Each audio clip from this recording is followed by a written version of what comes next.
Sound of করে this start হয়েছে নাকি? হ্যালো এভরিওয়ান, কেমন আছো সবাই? আশা করি সবাই অনেক অনেক ভালো আছো। আজকে তোমাদের যে চ্যাপ্টারটা নিয়ে আলোচনা করব সেটা হচ্ছে জটিল সংখ্যা।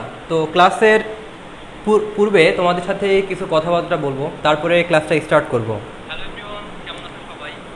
তো তোমাদের মধ্যে অনেকেই দেখলাম কমেন্টে লিখেছিলে যে ধৈর্যের পরীক্ষা চলতেছে বা কারেন্ট চলে গেছে, আজকে আর ক্লাস হবে না, বা হচ্ছে সকালে নেন ভাইয়া হ্যান ট্যান হাবি যাবি।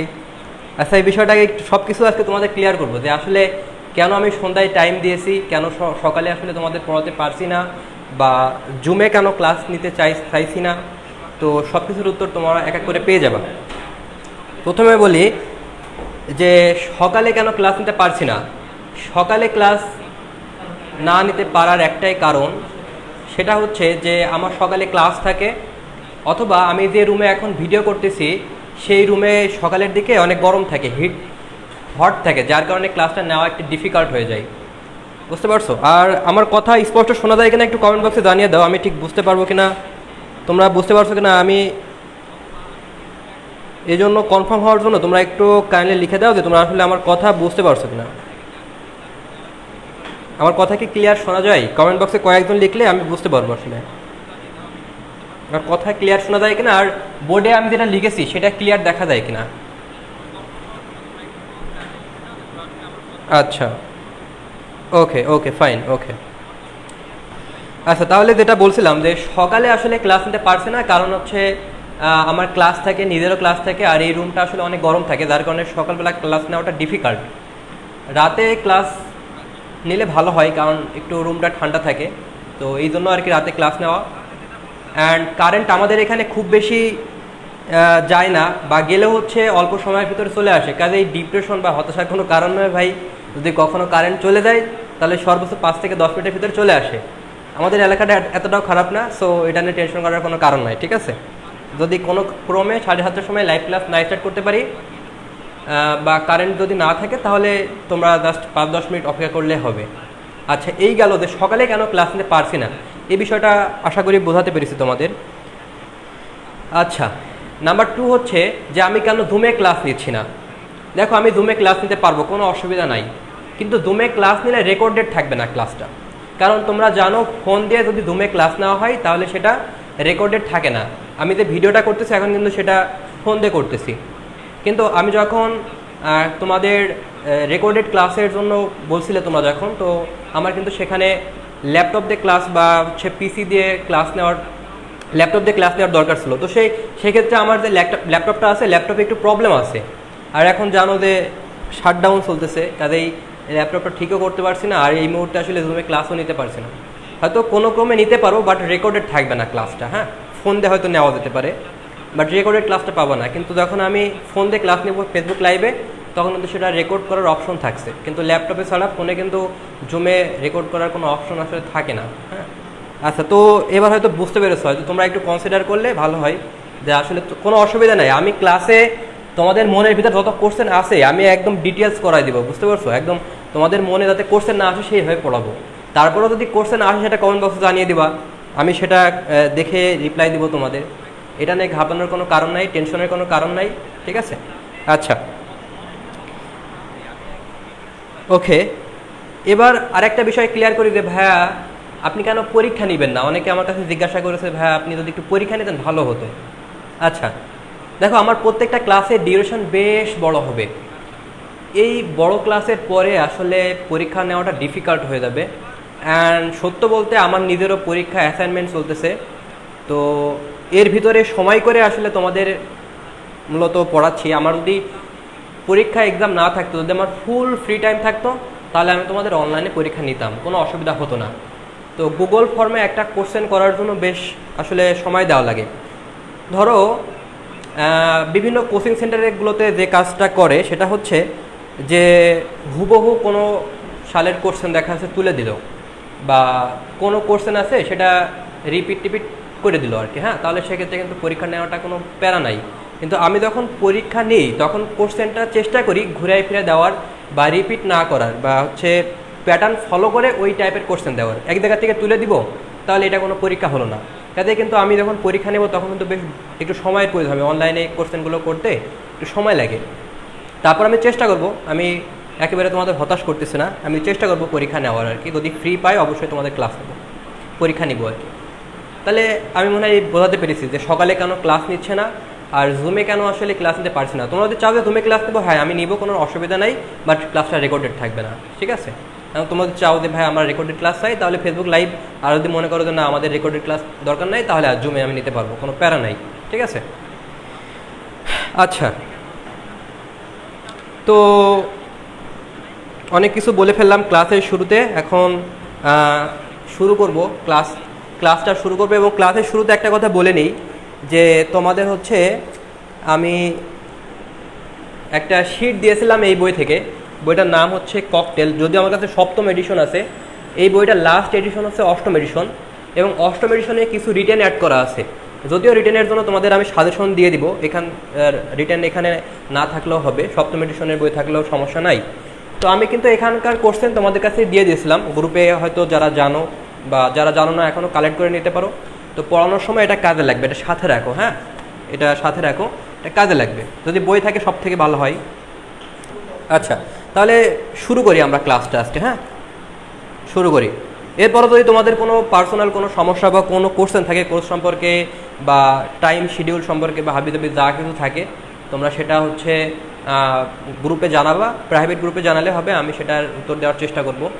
আবার অনেকে জিজ্ঞাসা করেছো যে ভাই ঢাকা ভার্সিটির কোশ্চেন সলভ করলে অন্যান্য ভার্সিটির কতটুকু কমপ্লিট হবে। তো দেখো ঢাকা ভার্সিটির কোশ্চেন আমি খুব ভালোভাবে অ্যানালাইসিস করে সলভ করে দিব, কাজেই অন্যান্য ভার্সিটির প্রশ্ন মোটামুটি 70 থেকে 75% শেষ হবে। এবং আমি চেষ্টা করি যখন রিটেন প্রিপারেশন নিবা ঢাকা ভার্সিটির, তখন দেখবা যে আসলে পুরোটাই বুস্তা ভার্সিটির জন্য হয়ে দেয় আসলে, হ্যাঁ তারপরেও দেখি চেষ্টা করবো পুরোটা কমপ্লিট করায় দেওয়ার, ঠিক আছে? আমরা শুরুটা করি আর কি আপাতত আজকে। আচ্ছা, তোমরা ক্লিয়ার দেখতে পারছো কি? আমি শুরু করব, তোমরা যদি ক্লিয়ার না দেখতে পারো আমাকে একটু কনফার্ম করো, আমি কমেন্ট বক্স করতেছি, এখনই ঠিক করে নেব, আমি এখন লেখা শুরু করব, তো একটু কয়েকজন যদি কনফার্ম করো আমি বুঝতে পারবো আর কি। আচ্ছা, ছোটোখাটো বেসিক আলোচনা, ওকে অবশ্যই, আচ্ছা ওকে ফাইন, তাহলে আমি শুরু করি। হ্যাঁ, তোমরা অনেকেই লাইভে যুক্ত হয়েছো, যদি এখনও অনেকে যুক্ত হয় নাই, হয়তো বা নেট প্রবলেম বা হচ্ছে আমার মতো কারেন্ট ছিল না, হয়তো বা হতে পারে, যাই হোক তাহলে আমরা শুরুটা করি আর কি। দেখো লিখেছি জটিল সংখ্যা, তো জটিল সংখ্যাকে আমি কতগুলো স্টেপে ভাগ করেছি। প্রথমেই যেটা আলোচনা করব সেটা হচ্ছে আই সম্পর্কিত, বা যে জটিল সংখ্যার ধারণাটা আসলে কই থেকে আসে। মূলত আমাদের পৃথিবীতে যা কিছু যা নাম্বার আছে সবগুলো আসলে কমপ্লেক্স নাম্বারের ভিতরে পড়ে, অর্থাৎ জটিল সংখ্যার ভিতরে পড়ে। তো এটা কীভাবে আসে আমরা একটু ব্যাখ্যা করি। দেখো টাইপ 1 লেখো, এখানে টাইপ 1 লেখো যে আই সম্পর্কিত তথ্যাবলী বা আই এর সমক, আই এর সমক। আচ্ছা, আই মানে কি আসলে? আই মানে হচ্ছে ইমাজিনারি নাম্বার। এই আইটা কই থেকে আসে, কিভাবে আসে, সব কিছু শেখাবো, and then Dhaka varsity question bank solve করবো এখান থেকে যে কোশ্চেনগুলো এসেছে। ওকে, এখানে টাইপ 1 লেখো আই এর সমক। আর আমার লেকচারের জন্য তোমার নোট খাতা রাখবা অবশ্যই, আমি যেটা করাবো সেটা সুন্দর করে নোট করে রাখবা। ঢাকা ভার্সিটির পরীক্ষার আগে এগুলো দেখে গেলেই অনেকটা কাভার হয়ে যাবে, বুঝতে পারছো? মানে এমসিকিউ কাভারই হয়ে যাবে বলতে পারো। সুন্দর একটা শিট থাকবে তোমার সামনে, পরীক্ষার আগে এগুলো দেখে গেলেই হবে।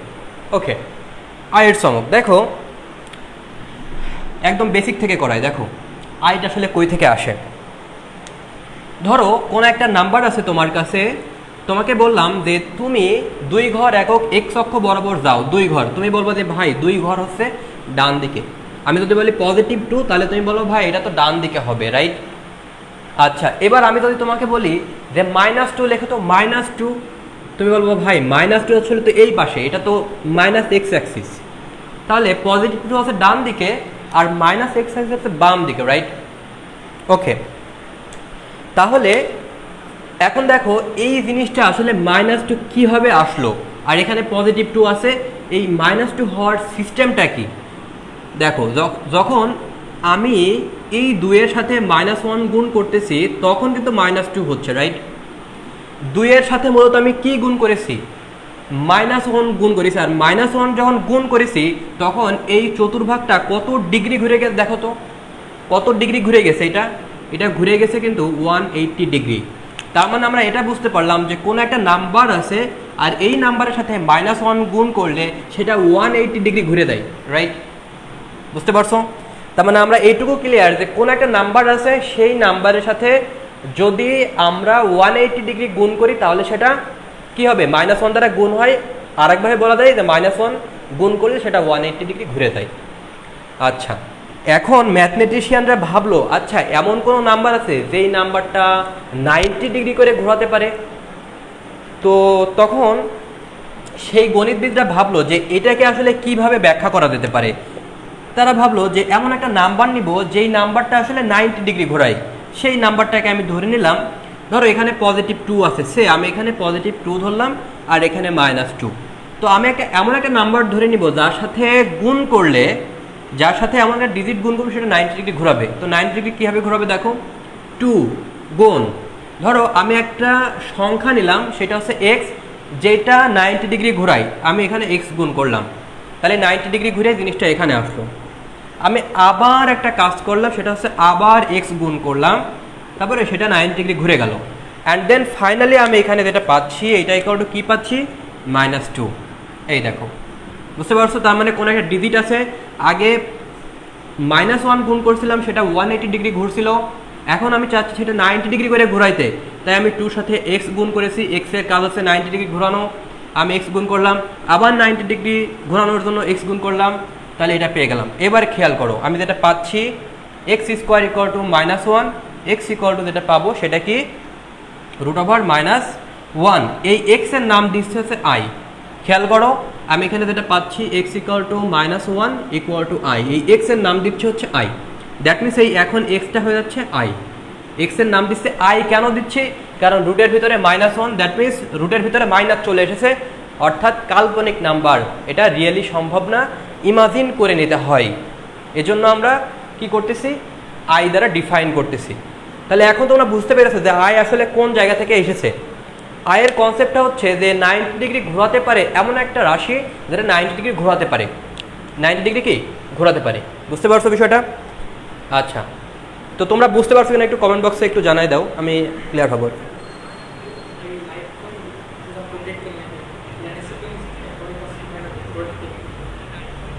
কোনটা?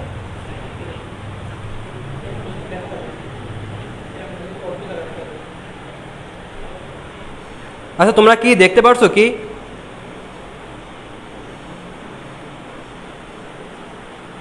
তোমরা কি দেখতে পারছো আর তোমরা কি বুঝতে পারছো কি, আমাকে একটু জানালে ভালো হয়।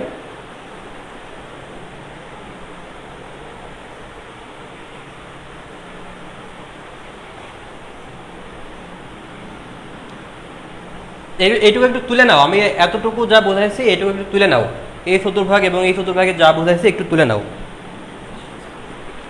আচ্ছা, আর বুঝতে পারছো কিনা এটা একটু জানাই দাও, আর যদি না বুঝতে পারো আমাকে তাও জানাই দাও। হ্যাঁ, আচ্ছা, ওকে, তো সবাই বুঝেছে, ওকে ফাইন।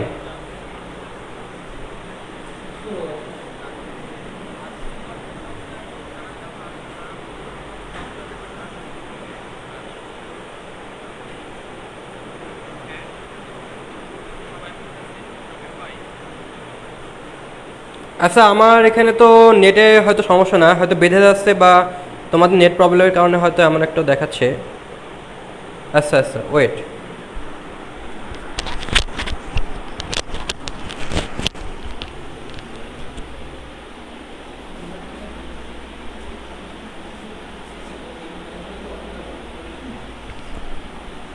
আচ্ছা, তোমরা অনেকেই বলতেছো যে ভাইয়া রোটেট করেন, রোটেট করেন। আচ্ছা, রোটেট করলে কি হবে, এখানে খুব বেশি স্পেস পাবা না রোটেট করলে, বুঝতে পারছো? তোমরা, আমি যদি রোটেট করি তাহলে খুব বেশি স্পেস পাবো না। তোমরা একটু অনেক ব্যাকে গিয়ে দেখো, যদি কমেন্ট সেকশন বাদ দিয়ে যদি ব্যাকে আসো তাহলে কিন্তু পুরো স্পেসটা তুমি দেখতে পারবা ক্লিয়ারলি। বুঝতে পারছো বিষয়টা? আর ল্যান্ডস্কেপ যেটা বলছো, ল্যান্ডস্কেপ করা আছে ভাইয়া, ল্যান্ডস্কেপ করা আছে। ওকে, আচ্ছা,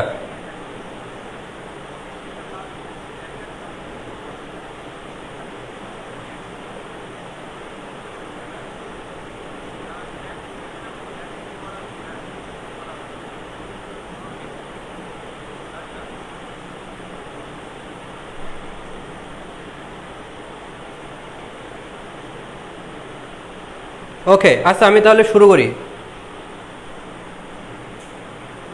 হ্যাঁ, আমার এখানে নেট প্রবলেম নাই আসলে, তোমাদের ওখানে হয়তো সমস্যা আছে। আচ্ছা, যাই হোক, তাহলে আয়ের যে বিষয়টা তোমরা হয়তো ক্লিয়ার হয়েছো। এখন আমি একটু বিস্তারিত বোঝাই আয় সম্পর্কে, একটু মুছে দিই তোমাদের এখানে।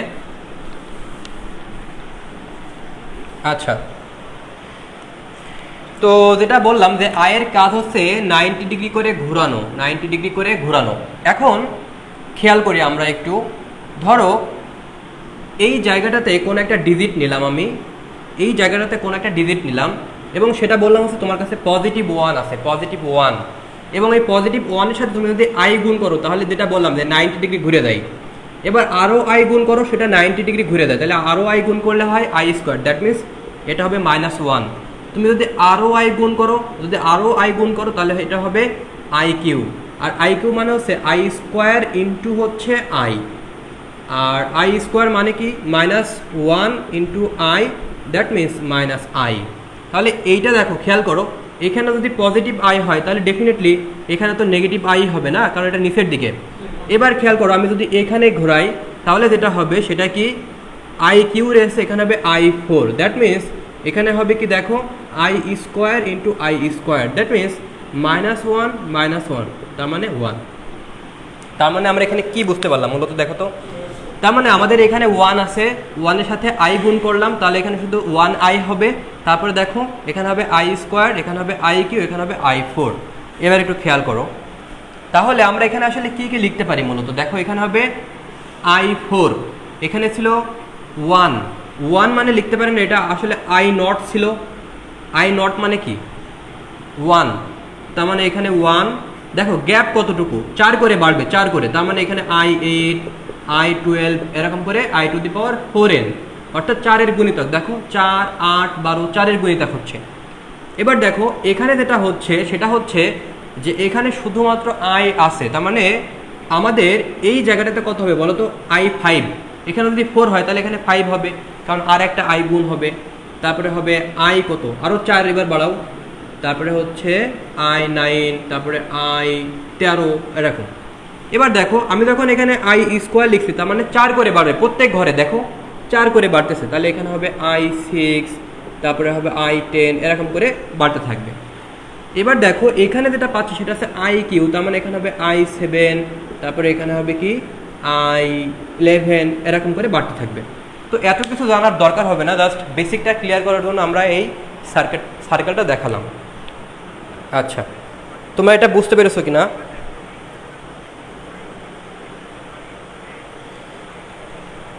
ওকে, তোমরা বুঝতে পারছো কিনা আমাকে একটু জানালে ভালো হতো।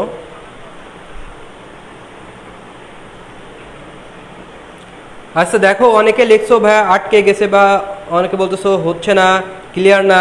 আমার এখানে নেট পুরোপুরি ক্লিয়ার, যদি আটকে থাকে বা দেখতে না পারো সেখানে হয়তো তোমার নেট প্রবলেম থাকতে পারে, আমার এখানে নেট পুরোপুরি ক্লিয়ার। আচ্ছা, ওকে,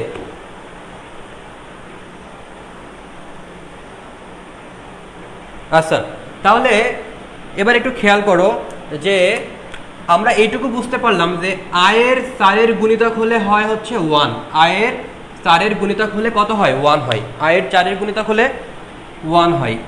তো খেয়াল করি আমরা একটু, যে আমরা একটু আগেই বুঝলাম যে I⁴, I⁴4, I⁴8, I⁴12, that means I⁴n = 1, আমরা এটা লিখতে পারি। কারণ কি I⁴, এখানে 1 লেখো, এখানে হবে 4, যদি 2 লেখো তাহলে হবে 8, যদি লেখো 3 তাহলে আছে 12, অর্থাৎ 4 এর গুণিতক হলে আমরা এটা 1 লিখতে পারি। এটুকু আমরা বুঝে নিলাম সার্কেল থেকে। আচ্ছা, এবার একটু খেয়াল করো এটাকে আসলে কিভাবে লেখা যায়। I⁴, that means I⁴ into n, মানে I⁴n কে I⁴ ইন্টু n হিসেবে লেখা যায়। I⁴ এর মানে হচ্ছে 1, আর এখানে হচ্ছে 1, তার মানে আমরা এটা বুঝতে পারলাম যে এই n তুমি এখানে যাই কিছু বসাও না কেন মূলত আমাদের এখানে 1ই হবে, ঠিক আছে। আচ্ছা, তাহলে একটু খেয়াল করো যে I⁴n যদি 1 হয়, এবার আমি যদি তোমাকে এরকম বলি যে I⁴n প্লাস p, তাহলে কি হবে, এরকম প্রত্যেকটা জায়গায় বক্স দিয়ে লেখো, এগুলা একটু ছোট্ট করে বক্স দিয়ে লেখো, তাহলে বুঝতে সুবিধা হবে। তো I to the power 4n এটাকে ভাঙা যায় কীভাবে দেখো, I to the power 4n into I to the power P.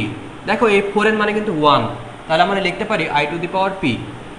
তার মানে আসলে কি বোঝাচ্ছে খেয়াল করো তো, I to the power 4n plus P, যেখানে আমাদের এই 4nটা থাকলে 4nটা উধাও হয়ে যাচ্ছে, শুধুমাত্র I to the power P পাচ্ছি, যেটা যোগ আকারে আসছে।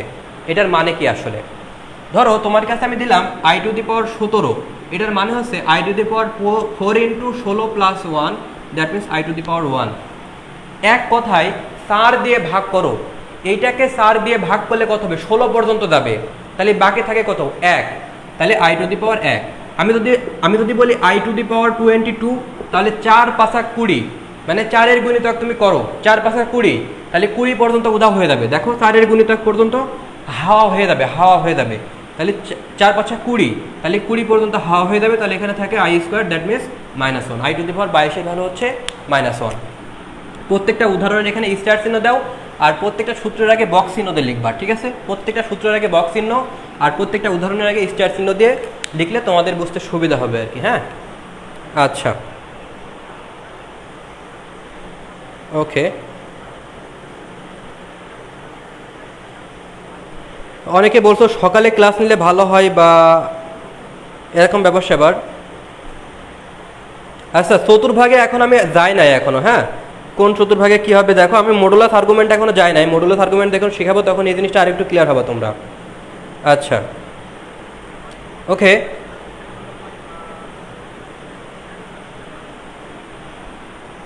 আচ্ছা, এবার একটু দেখো যে অনেক কথা দেখতে পারছো না, যে আসলে ক্লিয়ার দেখতে পারছো না। দেখো আমার এখানে লাইটের কোনো সমস্যা নাই, স্পষ্ট আছে, রেকর্ডেড থাকবে ক্লাসগুলো, তবে লাইভ ক্লাস করা বেটার। রেকর্ডেড থাকবে, তো তাদের সমস্যা হচ্ছে, নেটের প্রবলেম হচ্ছে বা দেখতে পারছো না, তারা চাইলে পরেও দেখে নিতে পারবা। আমার এখানে নেটের প্রবলেম নাই, বুঝতে পারছো? আচ্ছা, তাহলে আমরা এটা বুঝতে পারলাম যে আই টু দি পাওয়ার 4 যে গুণিতকগুলো আছে সেটা বাদ দিয়ে বাকিটা আমরা লিখি আর কি। হ্যাঁ, তাহলে একটু খেয়াল করো যে আমি যদি তোমাকে এখন বলি যে আই টু দি পাওয়ার 88, এইটার ভ্যালু কত হবে দেখি তো, আমাকে অ্যান্সার করে বলো তো, এটা অ্যান্সার কত হবে দেখি। আই টু দি পাওয়ার 88, এটার উত্তর কত হবে দেখি, বলো। আই টু দি পাওয়ার 88 এর উত্তর কত হবে দেখাও।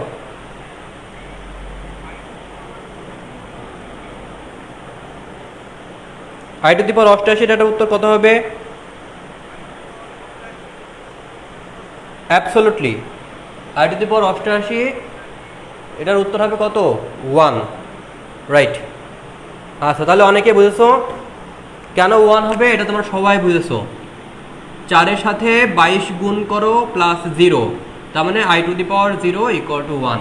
এক কথায় 4-এর যে গুণিতক আছে সেটা দিয়ে ভাগ করে দাও না, তাহলে তো হয়ে গেল।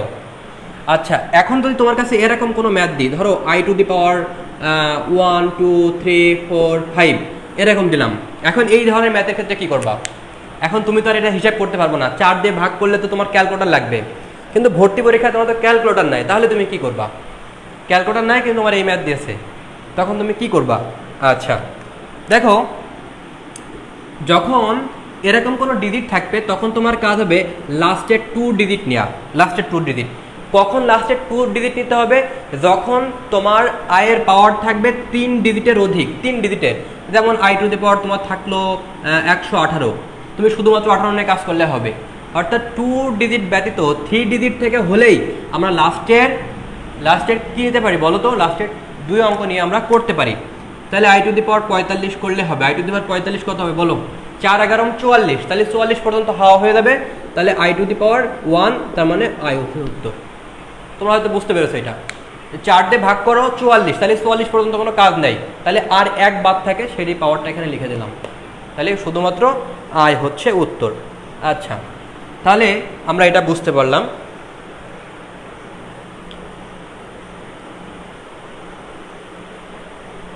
আচ্ছা, আমি লাইভে কেন ক্লাস নিচ্ছি না, সকালে কেন ক্লাস নিব না বা নিতে পারছি না, এই বিষয়টা আগে ক্লিয়ার করেছি। তো এখন যারা জয়েন হয়ে আমাকে বলতেছো যে সকালে ক্লাস হলে ভালো হয় বা হাবিজাবি, কাইন্ডলি তারা ভিডিওর প্রথমে একটু দেখে নিও, আমি সব কিছু ব্যাখ্যা করেছি যে কেন নিতে পারছি না। তোমরা যদি জমে ক্লাস নিতে বলো আমি নিব, কোনো অসুবিধা নেই, কিন্তু সেক্ষেত্রে রেকর্ডেড পাবো না ক্লাসগুলো, ঠিক আছে?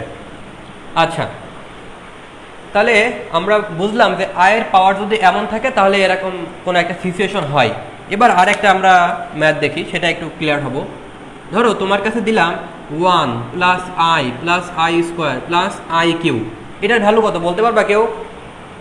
এটার ভ্যালু হবে, দেখো 1 রাখলাম, আয়ের মতো আই রাখলাম, আই স্কোয়ার মানে হচ্ছে -1, আর আই কিউ মানে কি মাইনাস আই। কারণ কি আই কিউ মানে হচ্ছে আই স্কোয়ার ইন্টু কি I square into I, that means আমরা লিখতে পারি মাইনাস আই। তাহলে আই কিউ মানে হচ্ছে মাইনাস আই। তাহলে এখানে খেয়াল করো, যদি আমি কাটাকাটি করি তাহলে এই আই কাটা যায়, এই 1 কাটা যায়, তার মানে আমাদের এখানে 0 হয়। তো 0 কখন হচ্ছে দেখো তো? 0 আমরা তখনই লিখতে পারছি যখন 1 plus i square plus i q থাকছে, তখন আমরা 0 লিখছি। কখন দেখো, এই 1 মানে লেখা যায় i to the power 0, i to the power 1, i to the power square q. তার মানে ধারাবাহিক 4টা পদ আছে, ধারাবাহিক 4টা পদ যদি থাকে তাহলে তাদের যোগফল হয় 0। তাহলে আমি তোমার কাছে যদি এরকম বলি এখন যে i to the power 100, i to the power 101, i to the power 102, তারপরে তোমাকে বললাম আই টু দি পাওয়ার 103, ভাই এটার উত্তর কত হবে বলতে পারবা কেউ? এটার উত্তর কত হবে বলো? এটার উত্তর কত হবে কমেন্ট সেকশনে জানাই দাও দেখি পারো কিনা। এটার উত্তর কত হবে? অ্যাবসলিউটলি রাইট, এটার উত্তর হবে 0, রাইট। তার মানে তোমরা বুঝতে পারছো। Okay nice. এখন যদি তোমার কাছে এরকম দিতাম i to the power 1000, i to the power 1001, i to the power 1002, তারপরে লিখলাম আই টু দি পাওয়ার 1003, উত্তর কত হবে বলো তো? উত্তর কত হবে? 0। এই ম্যাথগুলো ইঞ্জিনিয়ারিংয়ে আসতে পারে, বা ঢাকা ভার্সিটি দেখা যাচ্ছে রিটেনে দিয়েও দিতে পারে, বলা যায় না। বুঝতে পারছো? দেখা যাচ্ছে এরকম কোনো বড় ম্যাথ দিল, এখন তুমি করবা কি, এ তো ভেঙে ছেড়ে অনেক বড় করে করবা, কোনো দরকার নাই তো ভাই। এই যে সিম্পল হিসেব, ওখানে লিখে দেবা যে ক্রমিক, পাশে লিখে দিলে হবে যে ক্রমিক 4টা পদের যোগফলের মান হয় কি আমাদের 0। বুঝতে পারছো? আচ্ছা, তাহলে আমরা এই একটা সূত্র শিখলাম, এবার আরেকটা সূত্র লিখবো, এবং প্রত্যেকটা সূত্রের আগে এরকম বক্স চিহ্ন দিবা যাতে তোমাদের বুঝতে সুবিধা হয়। আচ্ছা ওকে ফাইন। এবার ধরো আমি তোমাকে বললাম যে তোমার কাছে এরকম আছে যে আই 1 ইনভার্স আছে, তারপরে আই ইনভার্স আছে, তারপরে হচ্ছে i to the power inverse আছে, এরকম। এখন একই জিনিস আমি ইনভার্স আকারে লিখলাম, তাহলে কি হবে খেয়াল করো তো। এটাকে লেখা যায় 1/1, বা এরকম লেখা যেতে পারে, এটা হচ্ছে 1/i, এটা হচ্ছে 1/i স্কোয়ার, এটা হচ্ছে 1/i কিউব। তাহলে দেখো এটা হচ্ছে 1 আর এটা হচ্ছে 1/i, এটা হচ্ছে -1, রাইট? এই যে আই স্কোয়ার মানে -1 না, মানে 1/-1, তার মানে তো -1ই হবে এখানে, রাইট? আই স্কোয়ার মানে -1, আর আই কিউ মানে কি? আই কিউ মানে হচ্ছে -i, একটু আগে করালাম তোমাদের। তাহলে এখানে হবে -1/i। তাহলে খেয়াল করো এটা কত হচ্ছে 0। কথা কি ক্লিয়ার না? ক্লিয়ার না? তাহলে দেখো যে আমরা শুধুমাত্র প্লাসের জন্য না ভাই, আমরা মাইনাসের জন্য করতে পারি, এটা মাইনাসের জন্য করতে পারি। এখন সেম উদাহরণ ভাই, আমি যদি এখন মাইনাস দিই, ধরো তোমার কাছে এরকম দিলাম i to the power 5000 -5000, i to the power -5001, তারপরে এখানে প্লাস আকারে লিখলাম i to the power -5002, i to the power -5003। উত্তর কত বলো? উত্তর কত বলো? ক্রমিক 4টা পদ আছে, মাইনাস থাকুক প্লাস থাকুক ডাজেন্ট ফ্যাক্ট, উত্তর 0। উত্তর 0, কোনো দিকে তাকান থেকে দরকার নেই, উত্তর 0 লিখে আসবা। যদি রিটেনে আসে তাহলে পাশে একটু সাইড নোট লিখে আসবা যে ক্রমিক 4টা পদের যোগফল জটিল সংখ্যার জন্য 0 হয়। আচ্ছা, এটা বুঝেছো কিনা এখন? ওকে নাইস, তোমরা হয়তো বুঝেছো।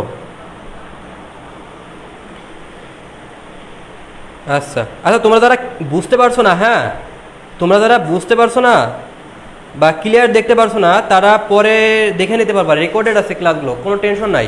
আমার এখানে নেটের কোনো প্রবলেম নাই। যদি নেটের প্রবলেম থাকে বা দেখতে না পারো, সেটা হচ্ছে তোমাদের ওখানে সমস্যা থাকে, তোমাদের ওখানে নেট প্রবলেম আছে, হ্যাঁ। আর একটা ব্যাপার হচ্ছে, তোমরা রোটেট করতে বলছো অনেকে, রোটেট করলে হচ্ছে অনেক কম জায়গার ভিতরে লিখতে হবে, অনেক কম জায়গা, মানে আমি এত ভালোভাবে বোঝাতে পারবো না, বারবার মশা লাগবে, ঠিক আছে? তোমরা যদি একটু এর আগে তো ক্লাস নিয়েছি, তোমরা বুঝতে পেরেছো, হয়তো তোমার একটু ব্যাকে গিয়ে যদি ক্লাস করো তাহলে দেখতে পারবা।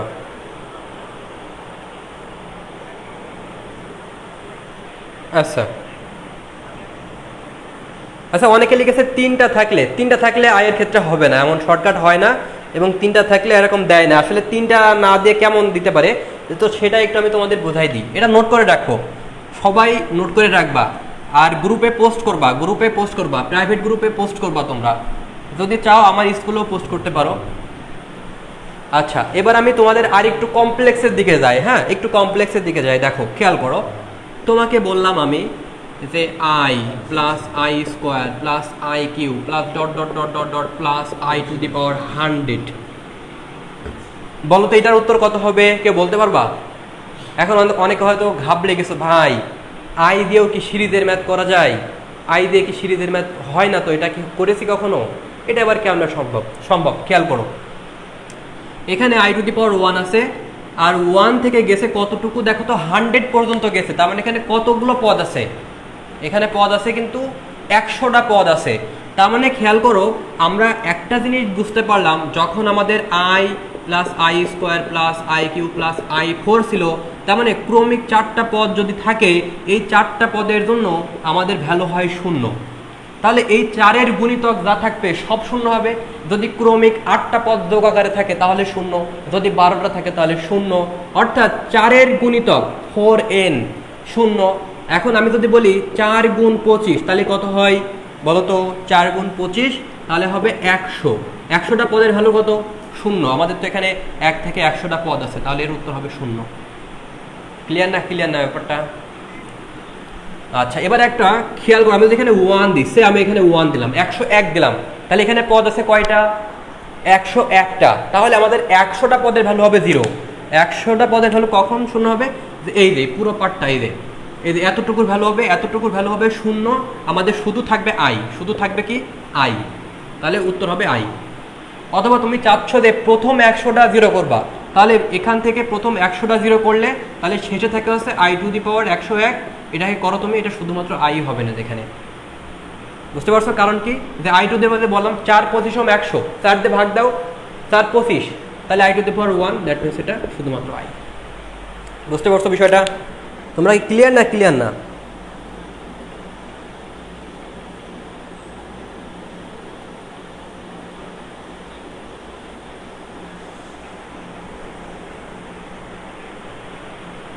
আচ্ছা, এবার দেখো, আমি যদি আরেকটু ক্লিয়ার করি, যে ধরো এই সেম জিনিস আমি যদি এখন ইনভার্স দিয়ে করি, যে ধরো এখানে -1 -2 তারপরে -3 dot dot dot dot dot -101, তাও এখানে উত্তর হবে কত?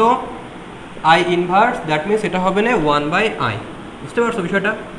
এই যে 100টা পদের ভ্যালু 0 হবে না, আর থাকে কত? শুধুমাত্র -i। তাহলে এরকম হবে উত্তর। বুঝতে পারছো? তো এইগুলো অবশ্য ইঞ্জিনিয়ারিং এর ক্ষেত্রে কাজে লাগে, এবং ঢাকা ভার্সিটি রিটেনের ক্ষেত্রে করে রাখতে পারো। ঢাকা ভার্সিটি রিটেনের জন্য এগুলো কাজে লাগতে পারে। ঠিক আছে? আচ্ছা, তো আই রিলেটেড যা কিছু ছিল মোটামুটি শিখাই দিলাম। আমার মনে হয় না এর বাইরে আর কোনো কিছু বা দিবে আর কি, ঘোরানো ফেরানো কিছু আছে। আই গেস তোমরা এখন পারবা। তো এখন এটা যদি বুঝে থাকো, তাহলে এখন আমি মডুলাস আর্গুমেন্টে ঢুকবো। মডুলাস আর্গুমেন্ট বুঝতে তোমাদের অনেক সহজ হবে। তো আই রিলেটেড কিছু ম্যাথ আছে ঢাকা ভার্সিটিতে, আমি সেটা একটু যদি দেখি তাহলে ভালো হয়। দেখো, আই রিলেটেড কিছু ম্যাথ আছে এখানে, বেশ কিছু ম্যাথ আছে। দেখো, খেয়াল করি, ঢাকা ইউনিভার্সিটির প্রথম যে কোশ্চেনটা 18-19 সালে আসছিল, আমি সেটা একটু যদি সলভ করি। 18-19 সালে যে কোশ্চেনটা আসছে, জেড ইকুয়াল টু -4 + 3i/i। আচ্ছা, এরকম কোনো কিছু আছে। এবং আরেকটা কোশ্চেন আসছে, ধরো ঢাকা ইউনিভার্সিটিতে এই ধরনের কোশ্চেন, মডুলাস আর্গুমেন্টের আমরা পরে যাচ্ছি, মডুলাস আর্গুমেন্টের বিষয়ে। দেখো, এই ধরনের ম্যাথগুলো যদি থাকে তাহলে আসলে কি করতে হবে? এই ধরনের ম্যাথগুলো থাকলে একটা কাজ করতে পারো, সেটা হচ্ছে যদি লব ও হরে আই বা আই ইনভার্স থাকে, এখানে লিখে রাখতে পারো যে লব ও হরে লব ও হরে যদি আই বা আই ইনভার্স রিলেটেড কিছু থাকে, তাহলে থাকলে লব ও হরকে আই দ্বারা গুণ করব। এটা লিখে রাখো, এটা খুব কাজে লাগবে। লব ও হরে আই অথবা আই ইনভার্স কোনো ফাংশন থাকলে, আই ইনভার্স রিলেটেড কোনো ফাংশন থাকলে লব ও হরকে আই দ্বারা গুণ করব, তারপরে আমরা ম্যাথ করব, তাহলে ইজি হবে।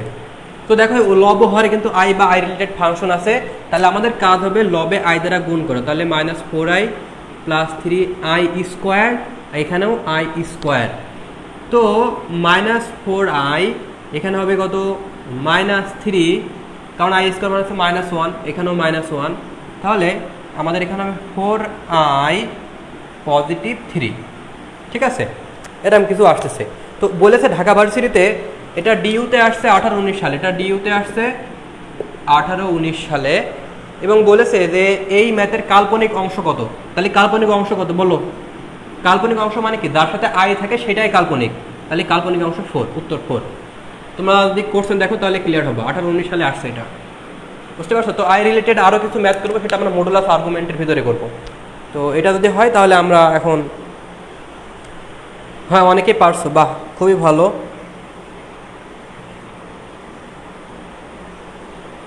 আচ্ছা, তাহলে আমরা মুছে দিয়ে এখন এবার পরের টাইপ লেখো। টাইপ 2 হচ্ছে মডুলাস ও আর্গুমেন্ট নির্ণয়। মডুলাস ও আর্গুমেন্ট নির্ণয় লেখো, টাইপ 2 মডুলাস ও আর্গুমেন্ট নির্ণয়। সবাই নোট করে রাখো খাতায়, হ্যাঁ। টাইপ 2 হচ্ছে মডুলাস ও আর্গুমেন্ট নির্ণয়। মডুলাস ও আর্গুমেন্ট নির্ণয়, ওকে। তো মডুলাস আর্গুমেন্ট নির্ণয় করার জন্য আমাদের 3টা স্টেপ ফলো করা লাগে, 3টা কেস আছে এটার। তো কেস 1 লেখো, কেস 1 লেখো, একটি রাশি থাকলে। কেস 1 লেখো একটি রাশি থাকলে, একটি রাশি থাকলে। আমি বোঝাই দিচ্ছি যে এটা আসলে কি বোঝাচ্ছি আমি। একটি রাশি থাকলে, কেস 1 হচ্ছে কি একটি রাশি থাকলে। ঢাকা, তোমরা বইটা একটু সাথে রাখো তাহলে বুঝতে সুবিধা হবে। একটি রাশি থাকলে কিভাবে হয় না হয় আমরা একটু বুঝবো আর কি। আচ্ছা,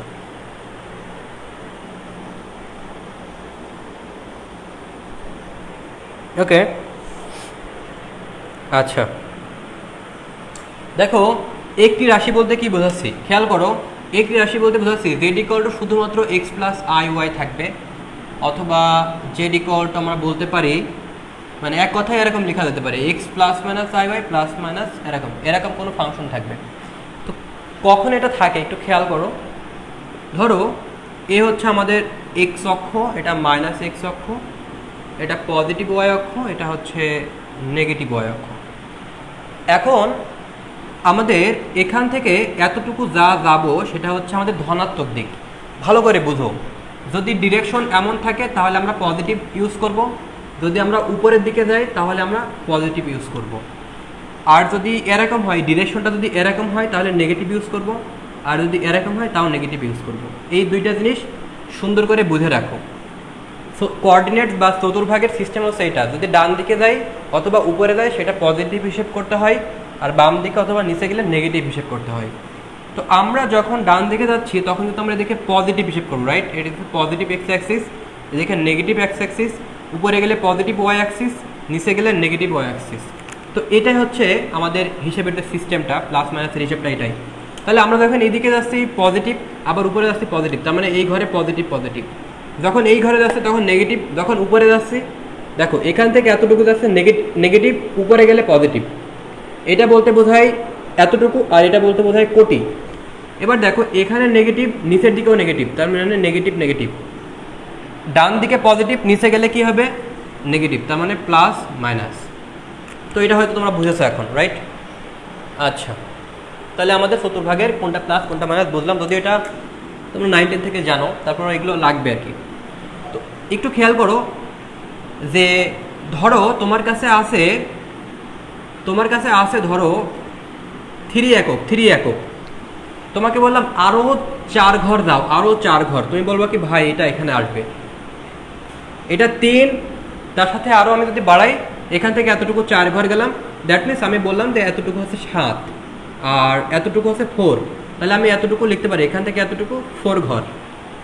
আচ্ছা, এইবার এই 4-এর সাথে তুমি যদি আই গুণ করো তাহলে কি হবে জানো? 4-এর সাথে আই গুণ করলে সেটা 90 ডিগ্রি ঘুরে যাবে, তোমরা জানো। 4-এর সাথে আই গুণ করলে কি হবে ভাই? 4 এর সাথে i গুণ করলে সেটা 90 ডিগ্রি ঘুরে যাবে। এখন 4 এর সাথে যদি i গুণ করে 90 ডিগ্রি ঘুরে দেয় তাহলে সেটা কই থাকবে? এখানে থাকবে। তার মানে এইটা হচ্ছে আমাদের 3 আর এটা হচ্ছে আমাদের 4i। আমি কথা কি বোঝাতে পারলাম? এখানে প্রথমে 3 ছিল, তারপরে 4 ছিল, 4 সাথে i গুণ করলে আমরা 90 ডিগ্রি ঘুরাই দিলাম। আচ্ছা, এবার একটু খেয়াল করো, যদি এরকমভাবে কোনো একটা ফাংশনকে লিখি তাহলে আসলে কি বুঝি আমরা? এখান থেকে বাস্তব জিনিস আছে, তার মানে এটা হচ্ছে এক্স, আর এখানে যেটা আছে সেটা কি ওয়াই আই মানে কি? সেটা কি আসলে আমাদের 90 ডিগ্রি ঘোরা, অর্থাৎ খাড়া অবস্থায়। তার মানে কোনো কিছুর সাথে আই গুণ করলে সেটা খাড়া অবস্থায় থাকে, সেটা উপরে হোক নিচে হোক সেটা খাড়া অবস্থায় থাকে। আই গুণ করলে কি হয়? খাড়া অবস্থায় থাকে। ওয়াই অক্ষে থাকে, সেটা এক্স অক্ষে থাকে না, সলিড হিসেব।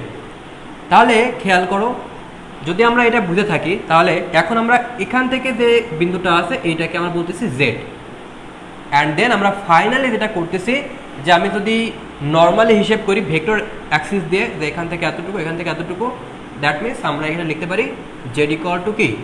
Z equal to x plus i y. বুঝতে পারছো? আচ্ছা, তোমরা কি বুঝতে পারছো? যা বুঝাচ্ছি তোমরা কি বুঝতে পারছো?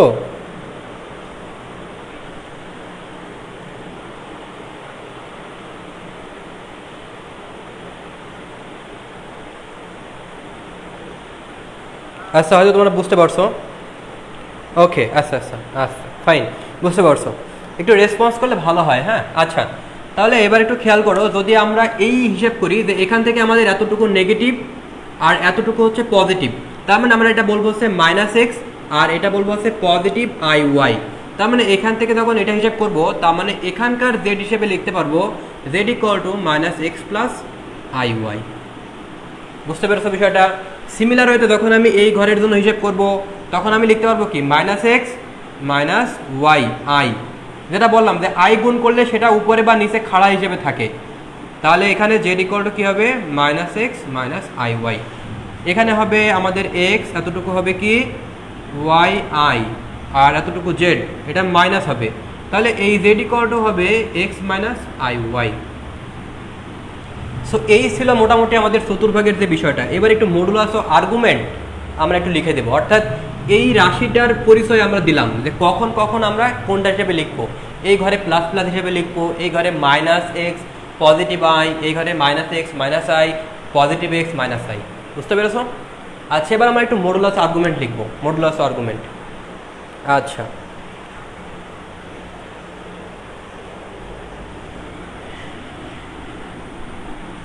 আমি তোমাদের আগেই বলেছিলাম যে ক্লাসটা বড় হবে, অনেকে হয়তো ধৈর্য রাখবা না। তো তোমরা যদি ক্লাসটা করতে পারো ক্লাসে অনেক কিছু বুঝে যাবা, জাস্ট বাসায় একটু প্র্যাকটিস করলে হবে। হ্যাঁ, আচ্ছা, তো মডুলাস আর্গুমেন্ট, এটা হচ্ছে পজিটিভ এক্স অক্ষ, এটা হচ্ছে পজিটিভ ওয়াই অক্ষ, এটা হচ্ছে নেগেটিভ এক্স অক্ষ, এটা হচ্ছে নেগেটিভ ওয়াই অক্ষ।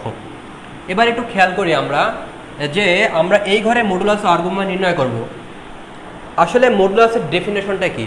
মডুলাসের ডেফিনেশন হচ্ছে এক্স অক্ষের বাস্তব ধনাত্মক দিকের সাথে বা এক্স অক্ষের বাস্তব ধনাত্মক দিকের সাথে যে কোণ করে আমরা সেটাকে মূলত মডুলাস বলে থাকি। ঠিক আছে? তো নেগেটিভ এক্স অক্ষের সাপেক্ষ আমরা নির্ণয় করতে পারি মডুলাস। বাট কেন নির্ণয় করতে পারি? যদি বলি মডুলাস এক্স, এটা বলতে বোঝা যাচ্ছে প্লাস মাইনাস এক্স, তার মানে এটা আসলে পজিটিভ এক্স অক্ষ হতে পারে আবার নেগেটিভ এক্স অক্ষ হতে পারে, কিন্তু জেনারেলি আমরা পজিটিভ এক্স অক্ষ অর্থাৎ অ্যান্টি ক্লকওয়াইজ ঘুরি। খেয়াল করো যে যখন আমি এখান থেকে বলবো এক্স আর এখানে বলবো হচ্ছে ওয়াই, ওই আইটাই আমরা এখন কাউন্ট করবো না। বুঝতে পেরেছো? মানে আই ওয়াই লিখলাম, কিন্তু আমাদের যখন মডুলাস হিসেব করবো তখন এটা দরকার হবে না। হ্যাঁ, মডুলাস আর্গুমেন্ট যখন নির্ণয় করবো তখন কোনো দরকার হবে না। খেয়াল করো, তাহলে আমাদের এক্স অক্ষের বাস্তব ধনাত্মক দিকের সাথে কোণ করেছে যে কোণটা, সেটাই হবে কি আমাদের মডুলাস। তাহলে এখন খেয়াল করো, আমরা আই হিসেবে আইটা রাখবো না আর কি। হ্যাঁ, দরকার না এটা। তাহলে ট্যান থিটা ইকুয়াল টু কি লিখতে পারি? Y by x. তাহলে theta equal to tan inverse Y by x. এটা মডুলাস হিসেবে লেখো। এটার ব্যাখ্যা আছে কেন মডুলাস হিসেবে লিখবো না লিখবো, জাস্ট আপাতত এটা বুঝে রাখো। ঠিক আছে? আচ্ছা, এবার দেখো আমরা যখন এই ঘরে আসবো তখন খেয়াল করো, এটা মাইনাস এক্স, এটা পজিটিভ ওয়াই। তো আমাদের এখন আর্গুমেন্ট কী হবে? মডুলাস কী হবে? এটা কিন্তু আর্গুমেন্ট, হ্যাঁ। আর মডুলাস তোমরা হয়তো সবাই পাবা। মডুলাস কি? মডুলাস হবে আমাদের পিথাগোরাস করলে হবে, সেটা কি x square plus y square. Modulus সবসময় সেম, সব ঘরে পজিটিভ হয় মডুলাস, ঠিক আছে। কারণ এই দেখো এখানে এক্সও স্কোয়ার আছে, ওয়াই স্কোয়ার আছে, তার মানে এখানে নেগেটিভ লিখলেও পজিটিভ হবে না, আবার এখানে পজিটিভ লিখলেও পজিটিভ হবে না, রাইট। এখন দেখো আর্গুমেন্ট কি হবে? আর্গুমেন্ট হবে এখান থেকে এই যে এতটুকু, এই কোণটাকে বলছি আমরা কি? আমরা একটু আগে বললাম যে এক্স অক্ষের বাস্তব ধনাত্মক দিকের সাথে যে কোণ করতেছে আমরা সেটাকে বলতেছি কি? Modulus, sorry argument. তাহলে এখন আর্গুমেন্ট হচ্ছে এইটা। তাহলে এখন আমরা এটা কীভাবে পাবো বলো তো? বলতে পারবা কেউ? আমরা যেটা পাবো সেটা হচ্ছে দেখো এই পুরোটা হচ্ছে পাই, তাহলে পায়ের থেকে আমরা এতটুকু বাদ দিয়ে দিব। এই যে এতটুকু হচ্ছে আমাদের 180 ডিগ্রি বা পাই বলতে পারি। তাহলে পায়ের থেকে আমরা বাদ দেবো কতটুকু? এতটুকু। আর এতটুকু মানে কি? দেখো কোন একটা জিনিস এতটুকু মানে আমরা লিখতে পারি না tan inverse minus y by x. এই মাইনাসটা ইউজ করার দরকার হবে না, হ্যাঁ, একটু ক্লিয়ার করে লিখি আমি এখানে। Theta equal to pi minus tan inverse Y by x. Okay, তো এই ঘরে আমাদের কি হবে? এটা হচ্ছে আমাদের আর্গুমেন্ট। আর মডুলাস তোমরা পারবা। মডুলাস এটা আসলে খুবই ইজি। মডুলাস কী হবে বলো? এখানে হবে minus x square plus y square. Ultimately আসলে সবগুলো পজিটিভ হবে, যেটা বললাম তোমাদের। এই ঘরের জন্য কি হবে? এই ঘরের জন্য থিটাটা হবে, দেখো এখানে হচ্ছে পাই ক্রস করতেছে, তার মানে এখানে হবে পাই প্লাস এতটুকুর জন্য আমরা এই যে এই ফাংশনটা পাই। দেখো কোণ করলে আমরা এই ফাংশনটা পাই, মানে হালকা একটু কোণ করলে আমরা এই ফাংশনটা পাই। তাহলে পাই প্লাস ট্যান ইনভার্স মডুলাস দিয়ে লিখবা এটা।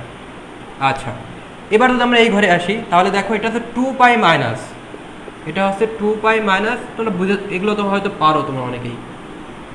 আচ্ছা, আর একটা ব্যাপার আছে ম্যাথের ক্ষেত্রে, আমরা এই 2 চতুর্ভাগে আরও এক্সট্রা কিছু জিনিস শিখবো। সেটা কেমন দেখো, খেয়াল করো। যখন তোমরা ছোটোবেলায় চতুর্ভাগ করেছো, যদি এতটুকু পজিটিভ থিটা হয় তাহলে এতটুকু আমরা বলি হচ্ছে নেগেটিভ থিটা। নিচের দিকে সেম, নিচের দিকে নেগেটিভ থিটাই কিনা বলো? Definitely negative theta.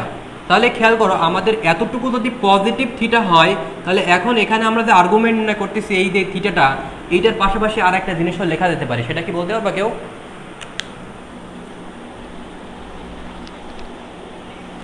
এটা তোমরা কি ক্লিয়ার দেখতে পারছো? তোমরা কি ক্লিয়ার দেখতে পারছো?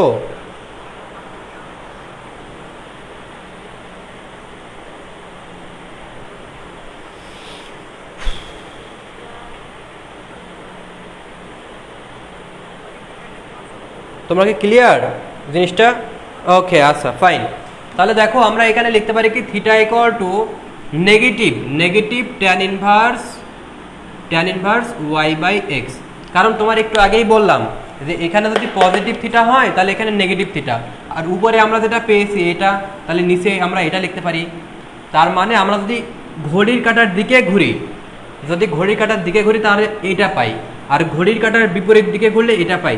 দুইটাই সত্য। এখন অপশন দেখে দেখতে হবে যে আমাদের কোনটা অ্যাপ্লাই করতে হবে। বেশিরভাগ ক্ষেত্রে ঢাকা ভার্সিটির জন্য এটা কাজে লাগে। ঢাকা ভার্সিটির জন্য এটা হচ্ছে ডিইউ, এটা ডিইউর জন্য কাজে লাগে। এটা, হ্যাঁ, এটা ডিইউর জন্য কাজে লাগে। ডিইউর জন্য খুব বেশি ইম্পর্টেন্ট। তবে এটাও শিখে রাখতে হবে, এটা অন্যান্য ভার্সিটিতে কাজে লাগবে। বুঝতে পারছো? এটা হচ্ছে অন্যান্য ভার্সিটিতে কাজে লাগবে। তাহলে এখন সিমিলার হয়তো আমরা কি লিখতে পারি দেখো তো। এই পুরো ফাংশনে আমরা যখন এই পাশে লিখবো, এইটা যখন থিটা হচ্ছে তখন এইটা কি হবে? Minus theta. তার মানে আমরা এখানে আরেকটা জিনিসও লিখতে পারি। সেটা কি? পুরো জিনিসের আগে মাইনাস। দেখো tan inverse Y by x দিয়ে এখানে মাইনাস আছে, পুরো জিনিসটা এখানে নিচেই মাইনাস দিয়ে দেবা। তার মানে আমরা উপরে যেটা পেলাম, কি পেলাম দেখো, উপরে যেটা পেলাম সেটা কি? Theta equal to tan inverse Y by x. Similar হয়তো আমি যখন এখানে নিচে লিখতেছি তখন মাইনাস লিখতেছি, উপরে যখন লিখতেছি তখন এইটা, নিচে যখন লিখতেছি তখন পুরো ফাংশন লিখে মাইনাস লিখতেছি। এছাড়া আরেকটাও যেটা হয় সেটা তো তোমাদের লিখে দিলামই। এটা কিন্তু ঘড়ির কাঁটার দিকে ঘুরলে এটা হয়, ঘড়ির কাঁটার দিকে ঘুরলে, হ্যাঁ, এটা লিখে রাখতে পারো ঘড়ির কাঁটার দিকে। আর ঘড়ির কাঁটার বিপরীত দিকে ঘুরলে হবে tan plus tan inverse Y by x, একটু আগে যেটা লিখে দিলাম। তাহলে এই জিনিসটা যদি আমরা এখন ক্লিয়ার হই, আমরা আরেকটু ভিতরে গিয়ে সলভ করবো। মডুলাস আর্গুমেন্টের আর কিছু জিনিসপত্র জানা প্রয়োজন, কারণ ঢাকা ভার্সিটিতে মডুলাস আর্গুমেন্ট খুব বেশি ইম্পর্টেন্ট। এখান থেকে এমসিকিউ আসার সম্ভাবনা অনেক বেশি। এই বছর মডুলাস আর্গুমেন্ট থেকে আসার সম্ভাবনা আমি বলবো যে 80% সম্ভাবনা এখান থেকে আসা, মডুলাস আর্গুমেন্ট থেকে। বুঝতে পারছো? খুব ভালো করে শিখতে হবে টপিকটা। আচ্ছা,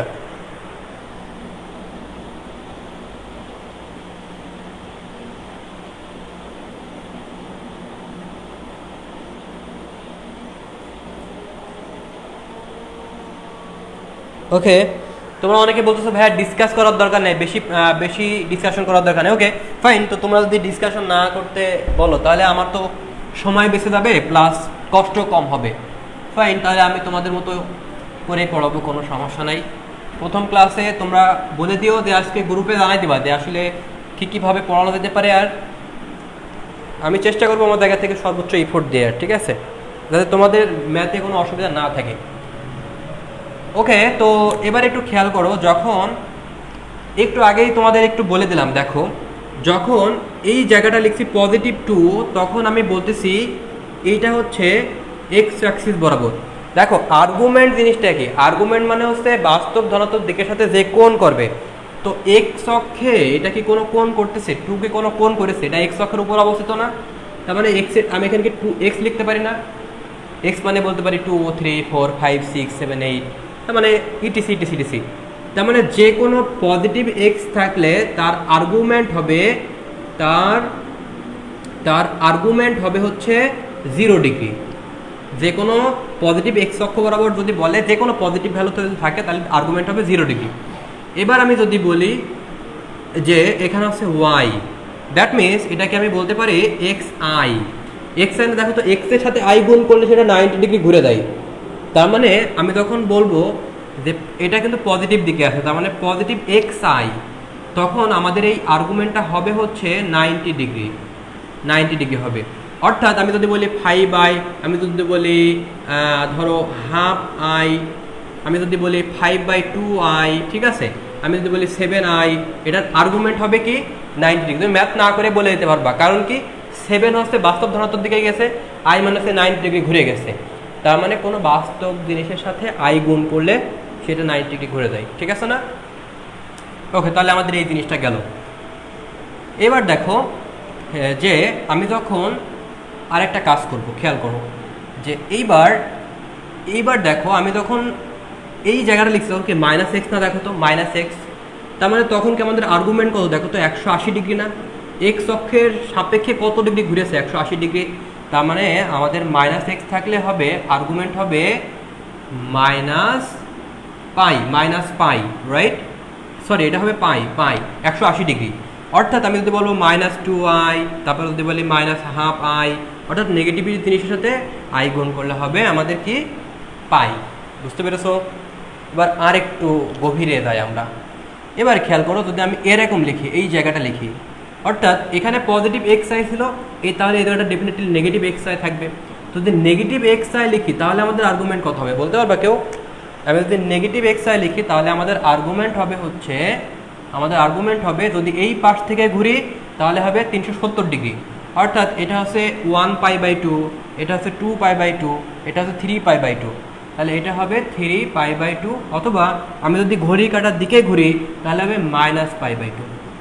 তাহলে দেখো এই ম্যাথগুলো কিন্তু আমাদের করা লাগবে না, ঢাকা ভার্সিটিতে আসলে আমরা হুট করে বলে দিতে পারবো। হ্যাঁ, শুধুমাত্র কাল্পনিক অংশ থাকলে আমরা কিন্তু বের করে দিতে পারবো। এখানে লিখে রাখো, শুধুমাত্র বাস্তব অথবা কাল্পনিক অংশ থাকলে, শুধুমাত্র বাস্তব বা কাল্পনিক অংশ থাকলে,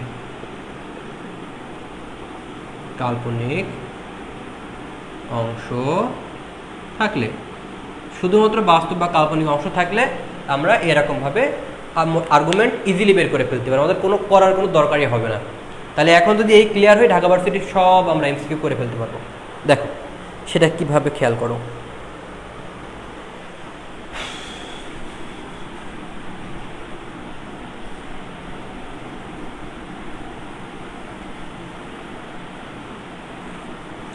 তাহলে এখন ঢাকা ইউনিভার্সিটির কোশ্চেন যদি আমরা একটু দেখি, খেয়াল করো যে যেটা আসছিল।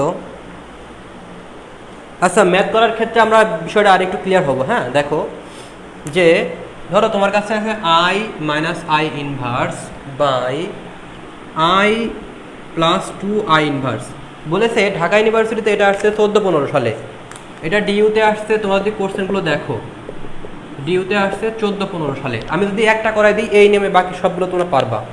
দেখো বলেছে এইটার মান ও নতি কত, মান চেয়েছে, মান ও নতি। আচ্ছা, এই নতি মানে কি? একটা জিনিস খাতায় সুন্দর করে লিখে রাখো তোমরা, এই নতি মানে হচ্ছে ঢাল, আর এই নতি মানে হচ্ছে আর্গুমেন্ট। আর্গুমেন্ট, ওকে, এটা লিখে রাখো। নতি মানে হচ্ছে ঢাল বা আর্গুমেন্ট। তাহলে এখন আমাদের মান ও নতি বের করতে হবে। তোমাদের একটু আগেই লিখে দিলাম, যদি লব হরে আই বা আই ইনভার্স থাকে তাহলে আই দ্বারা গুণ করতে হবে। তাহলে লব হরকে কি দ্বারা গুণ করব? লব হরকে আই দ্বারা গুণ করব, আই দ্বারা গুণ করব। তাহলে আই দ্বারা গুণ করলে কি হবে বলো? এখানে আই দ্বারা গুণ করো, আই স্কোয়ার, এখানে আই দ্বারা গুণ করো তো কি হয়? 1 হবে না, শুধুমাত্র 1। আই দ্বারা গুণ করলে আই ইনভার্স কেটে যাবে, তাহলে 1। মানে বিষয়টা হচ্ছে এমন, আমি আই দ্বারা গুণ করব লব হরকে, তাহলে এখানে হবে আই স্কোয়ার, এখানে হবে +2। তাহলে খেয়াল করো, আই স্কোয়ার মানে হচ্ছে -1, এখানে -1, আই স্কোয়ার -1 +2, তাহলে এখানে হবে -2। এখন বলো এটা তো মান পেয়ে গেলাম, এখন বলো তো নতি মানে আর্গুমেন্ট কত? এখন কি ম্যাথ করার কোনো দরকার আছে ভাই? আমি তোমাকে একটু আগেই বললাম যে এইদিকে -2, -2 মানে কি? সেটা বাস্তব ধনাত্মক কতটুকু ঘুরবে? 180 ডিগ্রি। একটু আগে লিখে দিলাম -x যদি থাকে তাহলে তার আর্গুমেন্ট হবে কি? পাই। তাহলে এটার উত্তর হবে কি? -2 আর পাই। ঢাকা ভার্সিটিতে আসছে 14-15 সালে। তোমার কি এখন আর্গুমেন্ট সূত্র বের করার দরকার হবে যে tan θ = pi -2 pi minus y/x, tan inverse y/x করার কোনো দরকার আছে? করার কোনো দরকার নাই। ঢাকা ভার্সিটিতে যে সমস্ত আর্গুমেন্টগুলো এসেছে সব এই সূত্র দিয়ে, মানে শুধুমাত্র কাল্পনিক অংশ বা শুধুমাত্র বাস্তব অংশ। তো একই সিস্টেমে তোমরা যেটা করবা, ঢাকা ইউনিভার্সিটির আর কোনগুলো এই নিয়মে করা যাবে আমি তোমাদের একটু যদি বলে দিই, সেটা হচ্ছে ঢাকা ইউনিভার্সিটি 11-12 সালে আসছিল। আমি একটু লিখে দিই একই নিয়মে। হ্যাঁ, ঢাকা ইউনিভার্সিটি 11-12 সালের কোশ্চেন করবা, একই নিয়মে ঢাকা ইউনিভার্সিটির 9-10 সালের কোশ্চেন করবা। তারপরে আছে তারপরে আরও আছে, সেটা হচ্ছে যে এখানে দুইটা দেখতে পাচ্ছি আপাতত। তো তোমরা এই দুইটা কালেক্ট করে ফেলবা বই থেকে। হ্যাঁ, এবং একই নিয়মে তোমার হচ্ছে ডিইউ 12-13 সালের কোশ্চেনও করে ফেলবা। ঠিক আছে, এভাবে করবা, এইগুলো একই নিয়মে এগুলো করে ফেলবা। আচ্ছা, ওকে, অনেকে বুঝেছো, আমি বুঝতে পারছি। তাহলে আমরা মডুলাস ও আর্গুমেন্টের আরেকটু যদি দেখি, তাহলে আমরা এখানে দেখতে পারলাম যে যদি কখনো আমাদের জটিল সংখ্যার ভ্যালু যদি একটা থাকে তাহলে কেমন হবে। এই জায়গাটা দেখো যে একটি রাশি থাকলে, এখন কেস 2 লিখবা হচ্ছে দুটি রাশি থাকলে, দুটি বা একাধিক রাশি, দুটি রাশি লিখলে হবে। কেস 2 লেখো দুটি রাশি থাকলে,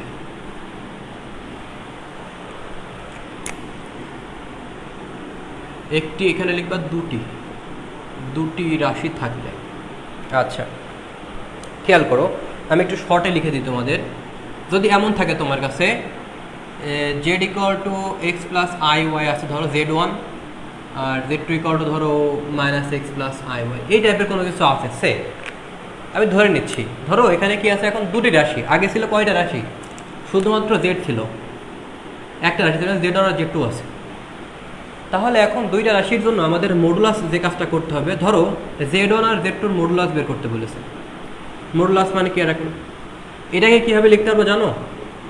এটাকে লেখা যায় ভেঙে। এটাকে কীভাবে লেখা যায়? ডট হিসেবে লেখা যায়। 1 নম্বর সূত্র, আমরা মডুলাসের সূত্র লিখছি। আমরা যেটা লিখছি সেটা হচ্ছে মডুলাসের সূত্র। নাম্বার 2 হচ্ছে যে যদি এরকম কোনো ফাংশন থাকে তোমার কাছে z1/z2, তাহলে এটাকে উপরে z1, মানে জিনিসটাকে ভেঙে লিখছি এক কথায়, মানে উপরেরটা উপর, নিচেরটা নিচে, এটাকে ভেঙে লেখা যায়। এখানে গুণ আকারে আছে, ভেঙে লিখলাম, বুঝতে পারছো? অনেকটা লগের মতো আর কি। আচ্ছা, আর্গুমেন্টের বিষয়টা পুরোটাই লগের মতো। এটা তো শর্টকাট, বুঝতে পারছো? এই শর্টকাটগুলো অ্যাপ্লাই করা যাবে। এরপরে আর্গুমেন্ট, আমরা যদি আর্গুমেন্ট নির্ণয় করতে চাই, আর্গুমেন্টের শর্টকাট কেমন z1 আর z2 এর জন্য? খেয়াল করো, নাম্বার 1, যদি বলি আর্গুমেন্ট z1 আর z2, তাহলে আমরা এখানে লিখবো যে আর্গুমেন্ট z1, মনে রাখবা আর্গুমেন্ট আছে অনেকটা লগের মতো, তাহলে আমরা এখানে লিখবো হচ্ছে, কিন্তু এখানে আমরা একটু যোগ হিসেবে লিখি আর কি। তাহলে আর্গুমেন্ট z2। নাম্বার 2 হচ্ছে যদি আর্গুমেন্ট z1 আর z2 থাকে, এরকম ভাগ আকারে থাকে, তাহলে বিয়োগ করে লিখবা argument z1 minus argument z2। এখন এই সূত্রগুলো তুমি যদি জানো তাহলে এখন ঢাকা ভার্সিটির যে কোনো কোশ্চেন তুমি করতে পারবা। কখন দেখো, যখন তোমার কাছে দুটি রাশি থাকবে। আমি একটু বলে নিই যে একটি রাশি থাকলে কিন্তু সেইগুলো মডুলাস আর্গুমেন্ট বের করা ঝামেলা, বরং দুইটাই আরও ইজি। দুইটা যদি তুমি সূত্র জানো, সূত্র জানলে করে ফেলা যায়, ইজিলি করে ফেলা যায়। দেখো আমি তোমাদের একটু দেখাই, তাহলে বুঝতে পারবা।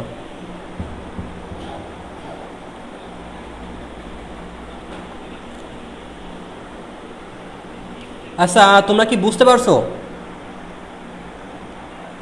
তোমরা কি বুঝতে পারছো?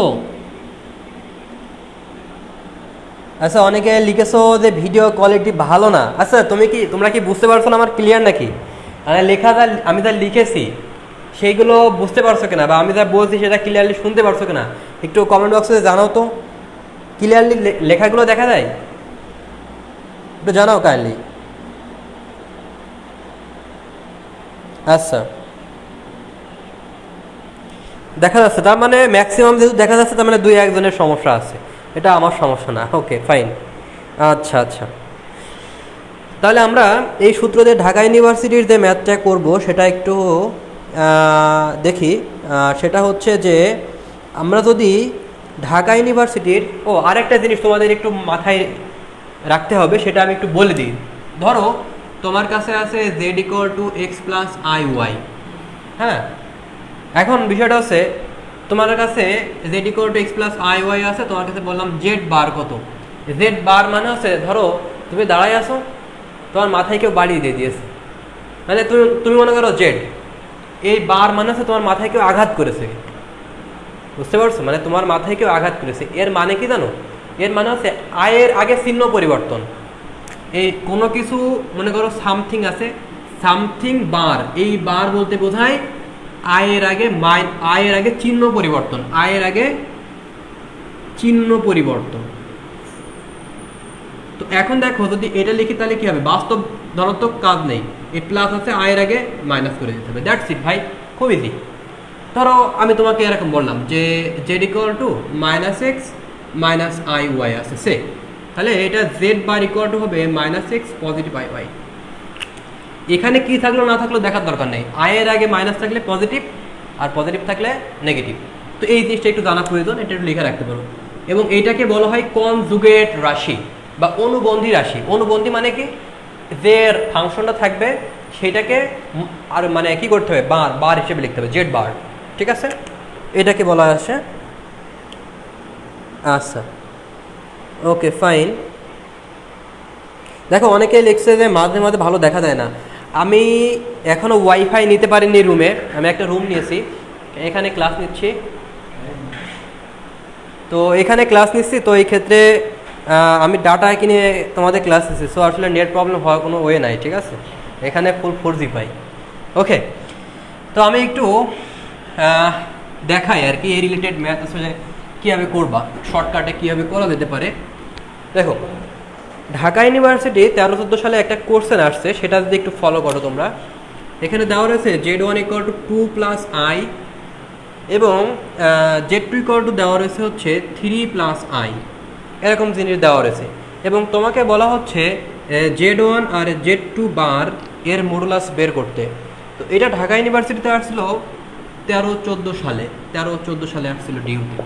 তোমাদের একটু আগে এদের সূত্রটা লিখে দিলাম, সেখানে বললাম যে জেড ওয়ান আর জেড টু যদি এরকম থাকে তাহলে সেটাকে ভেঙে লেখা যায়, এটাকে আমরা ইনটু হিসেবে ভেঙে লিখতে পারি। তাহলে এখন খেয়াল করো, আমি যখন জেড টু বার বলবো এটা অনুবন্ধী রাশি, কনজুগেট রাশি, তাহলে আমরা কি লিখতে পারি? এই দেখো, তাহলে এইটা হচ্ছে আমাদের জেড টু বার। এখন ঢাকা ইউনিভার্সিটিতে চাইছে জেড ওয়ান আর জেড টু না ভাই, জেড টু বারের মডুলাস। তাহলে খেয়াল করো আমরা এখানে z one into z two bar, তাহলে খেয়াল করো এইটার মডুলাস ইন্টু এইটার মডুলাস, তাহলে এটার মডুলাস কী হবে বলো? √2 স্কোয়ার, এখানে 1 স্কোয়ার ইন্টু এটার বলো কী হবে? 3 স্কোয়ার প্লাস মাইনাস 1 স্কোয়ার। ওটা ক্যালকুলেশন করো, √5 ইন্টু 9 আর এখানে হচ্ছে 10। তাহলে এটাকে আরেকটু ভেঙে লেখা যায়, √5 ইন্টু 2, তার মানে 5 মিলে হচ্ছে √5 মিলে, এইটা হচ্ছে আমাদের অ্যান্সার। এটা ঢাকা ভার্সিটিতে আসছিলাম 13-14 সালে। বুঝতে পারছো? তাহলে আমাদের মডুলাসের একটা উদাহরণ গেল। এবার আমরা আর্গুমেন্টের একটা উদাহরণ দেখব, এবং সেটা আসছিল ঢাকা ইউনিভার্সিটিতে 17-18 সালে, সেটা যদি আমরা একটু দেখি। এটা যদি বুঝে থাকো তাহলে একটু কমেন্ট বক্সে জানিয়ে দাও বুঝতে পারছো কিনা। ওকে ফাইন, বুঝতে পারছো। তাহলে এবার আমরা পরের একটা উদাহরণ দেখি। দেখো ঢাকা ইউনিভার্সিটিতে আসছিল সেটা 17-18 সালে। তো সেইখানে বলেছে যে Z1 = 1 - i আর Z2 = দেওয়া রয়েছে হচ্ছে √3 + i, ঠিক আছে। এবং বলেছে Z2/Z1 এর নতি। তো নতি মানে একটু আগেই বললাম, নতির কিছু মিনিং আছে। নতি মানে হচ্ছে ঢাল অথবা কি আর্গুমেন্ট। তাহলে এটা আসছিল ডিইউতে 17-18 সালে। খেয়াল করো এটার আর্গুমেন্ট আমরা কীভাবে নির্ণয় করতে পারি, খেয়াল করো। তাহলে নতি মানে হচ্ছে আমাদের আর্গুমেন্ট, তাহলে Z2/Z1 এটাকে কীভাবে লেখা যায়, এটা লগের মতো লেখা যায়। আর লগের মানে কি আসলে বিয়োগ আকারে লেখা যায়। এখন দেখো খেয়াল করো, তাহলে আর্গুমেন্ট Z2, খেয়াল করো এটা কোন চতুর্ভাগে পড়ছে, খেয়াল করো তো। পজিটিভ এক্স অক্ষ, পজিটিভ ওয়াই অক্ষ। আই যেটা বলছিলাম যে আই মানে কি, সেটা খাড়া উপরে বা নিচে থাকবে, রাইট। আয়ের কাজ হচ্ছে 90 ডিগ্রি ঘোরানো, কাজে সেটা ওয়াই অক্ষ বা হচ্ছে ওয়াই অক্ষ বরাবর উপরে বা নিচে থাকবে। তার মানে এটা বুঝতে পারলাম যে মূলত আমাদের এই ঘরে আছে, এরকম কোনো কিছু আছে, আমাদের এখানকার আর্গুমেন্টটা বের করতে হবে।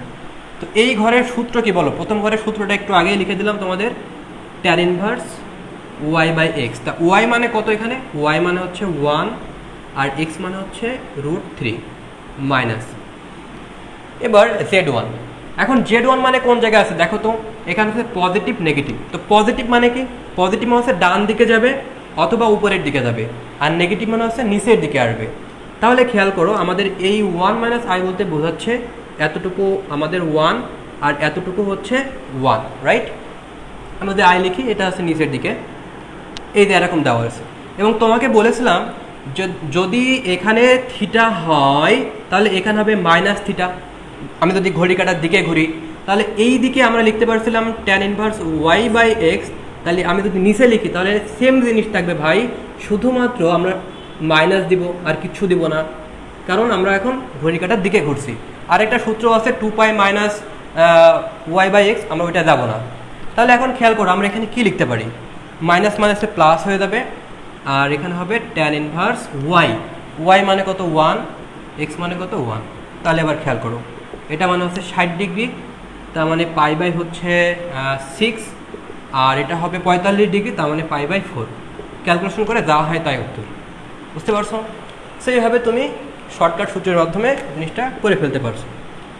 তাহলে আমরা দেখলাম যে মডুলাস আর্গুমেন্টের দুইটা স্টেপ, একটা হচ্ছে একটা রাশি থাকলে কি হয়, আর নাম্বার 2 হচ্ছে দুটি রাশি থাকলে কি হয়। এবার আমরা যে জিনিসটা শিখবো সেটা হচ্ছে যে তো মডুলাস আর্গুমেন্টে আসলে আর তেমন কিছু শেখার নাই আসলে। এবার আমরা যেটা করব সেটা হচ্ছে যে লেখো ওমেগা সম্পর্কিত ম্যাথ, ঠিক আছে। এবার লেখো ওমেগা সম্পর্কিত ম্যাথ। আমাদের আই রিলেটেড অনেক কিছু করাইছি, আর দরকার নাই।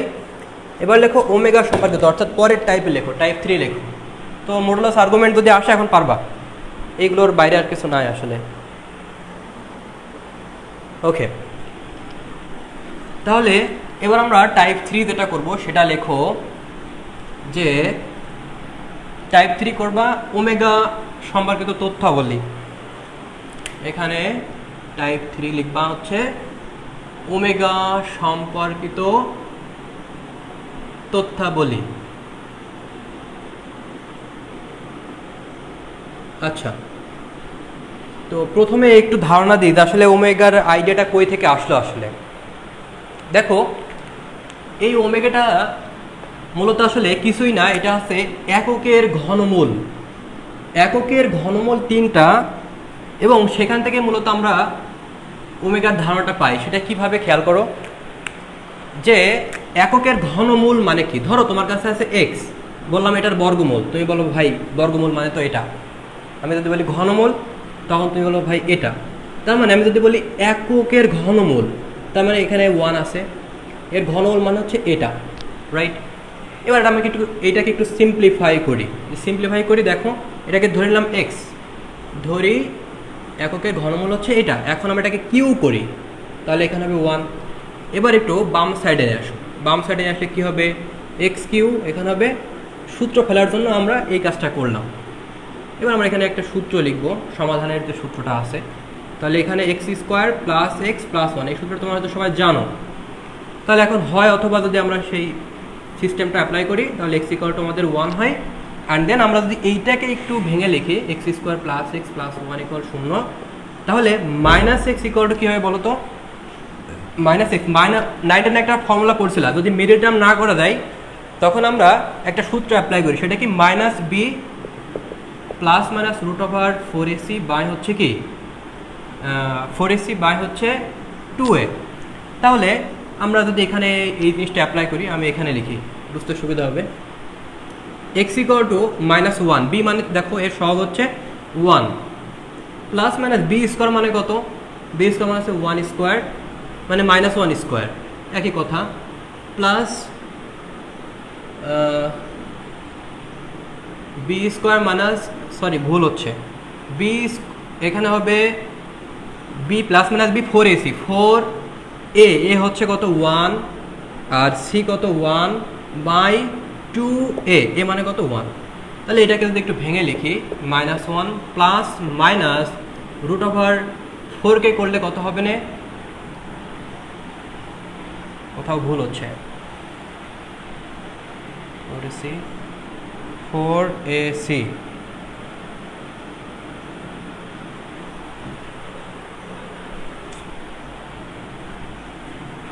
Equal to minus B plus minus root over, ও আচ্ছা আচ্ছা আচ্ছা, B square minus four C, right?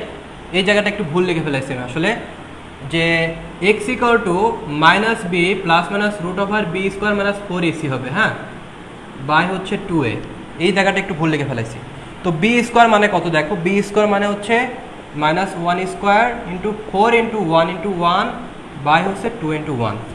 তাহলে মাইনাস বি প্লাস মাইনাস এখানে হবে মাইনাস 3 বাই হচ্ছে 2। তাহলে এবার একটু খেয়াল করো এটাকে কীভাবে লেখা যেতে পারে। দেখো একটা ভ্যালু পাইছি এক্স ইকুয়াল টু 1, এবং এখানে দেখো দুইটা জিনিস আছে। দ্যাট মিনস আমি যদি পজিটিভটা নিয়ে কাজ করি, পজিটিভ এটা বাই হচ্ছে 2, এটাকে আরেকটা জিনিস হিসেবে লেখা যায়, সেটা হচ্ছে কি দেখো, তোমরা জানো যে মাইনাস 1 মানে কি আই স্কোয়ার। তাহলে আমরা এখানে যেটা লিখতে পারি সেটা হচ্ছে 3i স্কোয়ার, আই স্কোয়ার মানে মাইনাস 1 বাই 2। দ্যাট মিনস লিখতে পারি মাইনাস 1 প্লাস রুট 3 বাই 2, এবং এইটাকে বলতেছি মূলত ওমেগা। একটাকে ওমেগা বললে আরেকটা ওমেগা স্কোয়ার, বুঝতে পারছো? অর্থাৎ ওমেগার যে ভ্যালুটা সেটা হচ্ছে এইটা, এবং আরেকটা ওমেগা মানে কি এইটা, বুঝতে পারছো? অর্থাৎ এখানে আয় হবে, তুমি যদি চাও যে আমি এভাবে লিখবো তাও অসুবিধা নাই, তুমি যদি চাও যে এভাবে লিখবো তাও অসুবিধা নাই। তাহলে এইটা যদি আমাদের ওমেগা হয় তাহলে আমাদের আরেকটা ভ্যালু যেটা থাকে সেটা হবে omega square. That means x এর আরেকটা ভ্যালু হবে মাইনাস 1 মাইনাস 2, আর এখানে যেটা লিখবো সেটা কি মাইনাস 1 মাইনাস 3i বাই হচ্ছে 2, ঠিক আছে? এটাকে লিখবো আমরা ওমেগা স্কোয়ার। এবার একটু খেয়াল করো যে আমরা এই ওমেগা দ্বারা আসলে কি বুঝি, বা এই জিনিসটা আসলে কি বোঝায়, যে আমাদের এককের যে ঘনমূল বললাম সেটা হচ্ছে 1, আর একটাকে বলতেছি ওমেগা, আর একটা বলতেছি ওমেগা স্কোয়ার। এটা আসলে কাজ কি, বা রিয়েল লাইফে আসলে এটার অ্যাপ্লিকেশন কোথায় সেটা যদি আমরা একটু দেখি তাহলে, আচ্ছা অনেকে বলতেছে আরেকবার রিভিউ করেন। দেখো এককের ঘনমূল পাইছিলাম 3টা, তো বলছিলাম 3টা পাবো, একটা পেলাম এটা, আর মিডল টার্ম করার পরে এখানে 2টা ভ্যালু আসতেছে। পজিটিভের জন্য যে ভ্যালুটা পাইতেছি সেটাকে বলতেছি এক্স, আর নেগেটিভের জন্য যে ভ্যালুটা পাইতেছি সেটাকে বলতেছি ওমেগা স্কোয়ার। এখন তোমরা একটা কাজ করো, সেটা হচ্ছে যে খেয়াল করো আমার কাছে যেটা আছে সেটা কি 1, তারপর আছে ওমেগা, তারপর আছে ওমেগা স্কোয়ার। খেয়াল করো, ধরো আমি যদি বলি 1, তোমরা জানো 1 মানে কি, সেটা এক্স অক্ষের উপরে অবস্থিত, তার মানে সেটার আর্গুমেন্ট হবে 0 ডিগ্রি, রাইট? যে কোনো বাস্তব ধনাত্মক ভ্যালুর আর্গুমেন্ট হবে 0 ডিগ্রি। তার মানে এটা আমি এখানে ধরে নিলাম যে এখানে ধরো এখান থেকে এতটুকু 1 একক আছে, সে আমি ধরে নিলাম। এবার যদি বলি ওমেগা, ওমেগা মানে ভাই কি পাইছি দেখো তো, ওমেগা মানে হচ্ছে -1 প্লাস √3i বাই 2, তার মানে এটাকে তুমি যদি ভেঙে লেখো √3 বাই 2i, তাহলে এইটা দেখো মাইনাস প্লাস, তার মানে এটা দ্বিতীয় চতুর্ভাগে আছে, তো দ্বিতীয় চতুর্ভাগের ক্ষেত্রে আমরা কি করি, pi minus tan inverse Y by X. Y মানে কত, √3/2, তারপরে এক্স কত, -½ এবার একটু খেয়াল করো, আমরা যদি একটু ক্যালকুলেশন করি তাহলে এখানে থাকে √3, দ্যাট মিনস এটা π/6, তার মানে এখানে হবে না তোমার 5π/6, এটা বোঝা হচ্ছে 120 ডিগ্রি। তার মানে এইটা হচ্ছে আমাদের সেই 120 ডিগ্রি দূরে ওমেগা আছে। তুমি যদি ওমেগা স্কোয়ার করো আবার 120 ডিগ্রি তুমি এখানে পাবা, বুঝতে পারছো, 120 ডিগ্রি। তুমি যদি রিয়েল লাইফে এটার অ্যাপ্লিকেশনের কথা ভাবো, এটা হচ্ছে ফ্যানের 3টা পাখা থাকে না, দেখো 180 ডিগ্রিতে 120 ডিগ্রি থেকে সেটা ব্যালেন্স করে এই জায়গাটাতে, রাইট? ওকে, সো ওমেগার তাহলে আমরা বুঝলাম যে ওমেগার আসলে ভিজুয়াল যে মিনিংটা কী আসলে, রাইট? লেখচিত্রের মাধ্যমে জিনিসটা ক্লিয়ার হলাম যে এককের ঘনমূল বা ওমেগা রিলেটেড কিছু ইনফরমেশন আমরা এখান থেকে জানতে পারলাম। তো তোমাদের যখন আয়ের যে ইনফরমেশন শিখেছিলাম তখন কিন্তু আমাদের 4টা ভাগ করা লাগছিল, আমাদের 4 ভাগ ঘুরে আসা লাগতেছিল। যেহেতু এটা 3 ভাগ ঘুরে আসা লাগতেছে, তাই সব কিছু আমরা এখানে যেটা করব সেটা হচ্ছে 3-এর গুণিতক দিয়ে, রাইট? এখানে আমরা আগে যেরকম 4-এর গুণিতক দিয়ে করেছিলাম, এখন যেহেতু 3 করে ঘুরে আসা লাগতেছে, তাই আমাদের সব কিছু করা লাগবে 3-এর গুণিতক দিয়ে। ওকে, তাহলে এবার আমরা একটু ভিতরে যাই, দেখো আরও ক্লিয়ার হয় জিনিসটা সম্পর্কে। খেয়াল করো, আমি যদি তোমাকে বলি যে 1 + ওমেগা স্কোয়ার এটার ভ্যালু 0 হবে, তুমি যদি বিশ্বাস না হয় এটা করে দেখতে পারো। আমি 1-এর ভ্যালু, ওমেগার ভ্যালু কত হবে, ওমেগা স্কোয়ারের ভ্যালু কত হবে সেটা আমি বের করেছি অলরেডি। তোমরা যদি যোগ করো তাহলে ডেফিনেটলি এখানে 0 পাবা।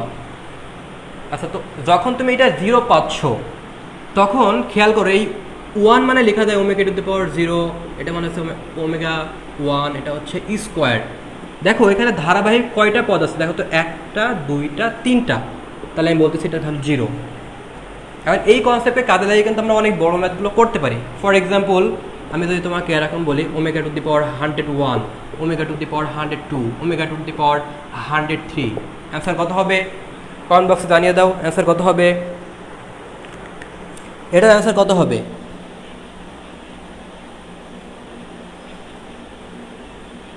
এটার অ্যান্সার কত হবে? এটার অ্যান্সার হবে 0, বুঝতে পারছো? আচ্ছা, এরকমভাবে আমরা কিন্তু আরও সিরিজ করতে পারি যদি চাই যে আমরা ধরো এরকম না করে আমরা ধরো 1 + ওমেগা স্কোয়ার +ω²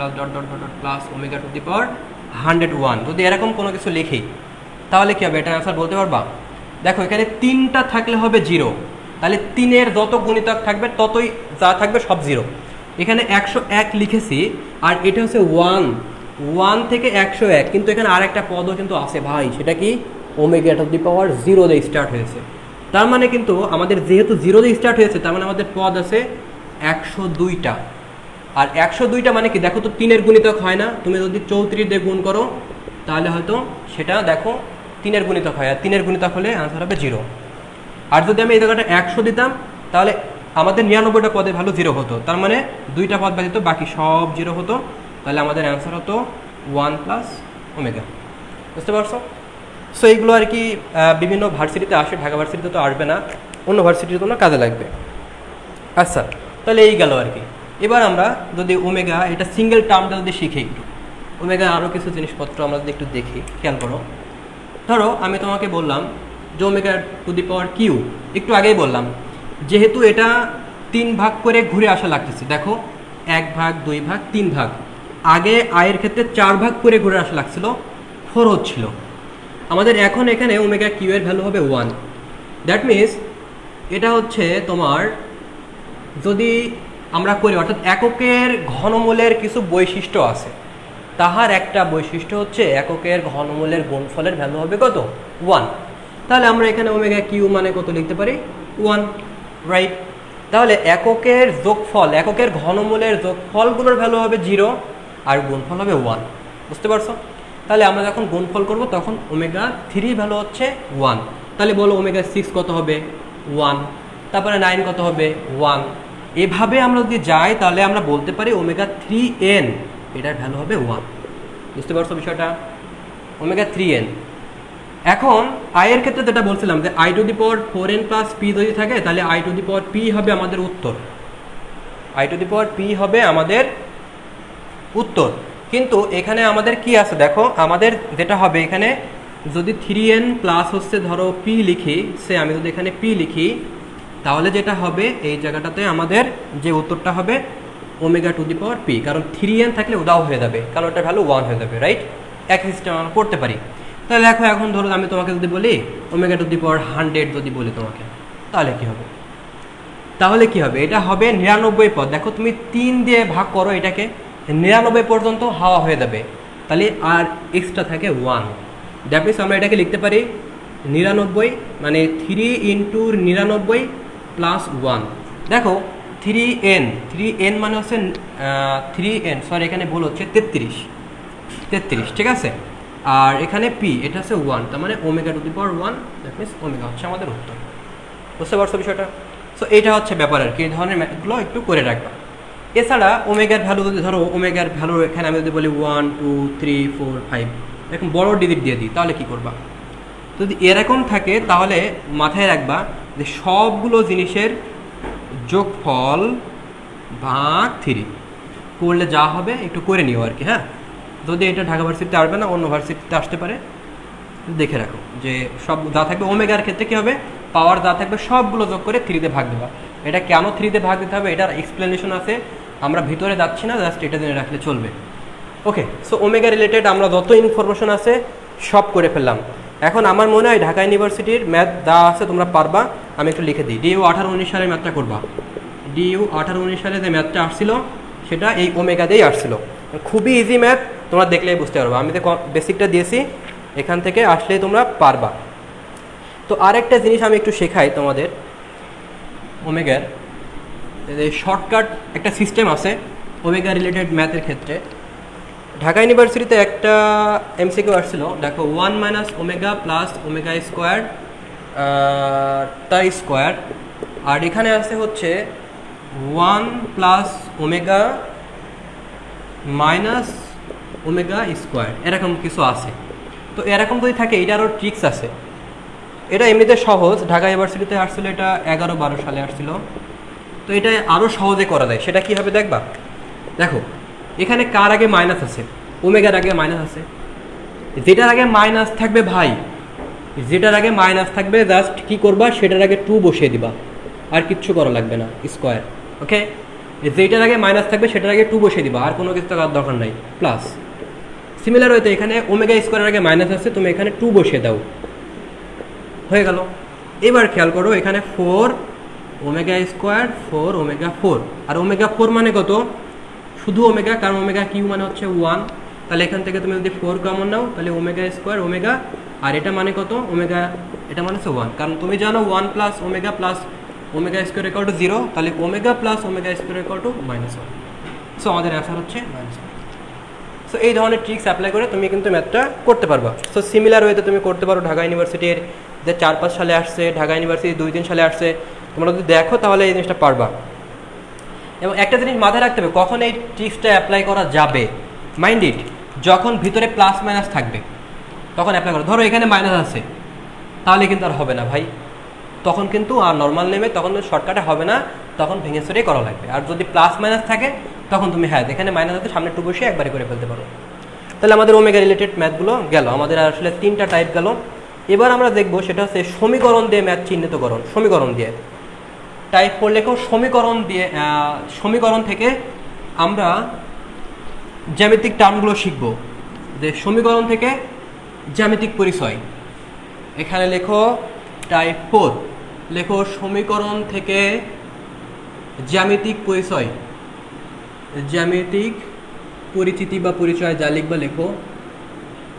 আচ্ছা, নাম্বার 1 খেয়াল করো, যদি তোমার কাছে কখনো এমন থাকে modulus z plus c, that means তোমার কাছে থাকলো ধরো modulus z plus 5, modulus z যেখানে 5 6 7 8 যা কিছু থাকলো কোনো সমস্যা নেই। যদি একটা z থাকে তাহলে সেটা মিন করে সার্কেল, সেটা মিন করে হচ্ছে বৃত্ত। নাম্বার 2, যদি এমন থাকে মডুলাস z প্লাস সি, এখানে z1 ধরলাম, আর এখানে ধরো এমন আছে যে সমানের এই পাশে আমি এরকম লিখলাম, এখানে আরেকটা z লিখলাম, সেটা কি ধরো এখানে আমি লিখলাম সে এটা z1 এটা z2 প্লাস ধরো এখানে c2 লিখলাম, একটা জিনিস খেয়াল করো, এখানেও জেড আছে, এখানেও জেড আছে, বাট আমাদের এখানে যে সহগ সেটা 1, এখানে সহগ 1। যদি সহগ 1 থাকে, সমানের দুই পাশে দুইটা জেড থাকবে, ভিতরে কি থাকলো না থাকলো দেখার বিষয় না। যদি সহগ 1 থাকে তাহলে সেটা মিন করে সরল রেখা, সেটা মিন করে সরল রেখা। এবং একটা জিনিস মাথায় রাখতে হবে, এখানে আমাদের প্রত্যেকটা জিনিসের ইংলিশ মিনিংটা জেনে রাখতে হবে। সার্কেল, এটা হচ্ছে স্ট্রেট লাইন, ঠিক আছে, একটু লিখে নিও, স্ট্রেট লাইন। নাম্বার 3 হচ্ছে এই সেম জিনিস, যদি এটা 3 নাম্বারটা এখানে লিখি, ধরো এখানে এরকম দিয়ে দিলাম 2, আমি 2 দিয়ে লিখে দিলাম। যদি এরকম হয়, অর্থাৎ এখন জেডের সহগ ভিন্ন, সহগ এখানে এক নাই, তাহলে এটা মিন করে বৃত্ত, এটা মিন করে বৃত্ত।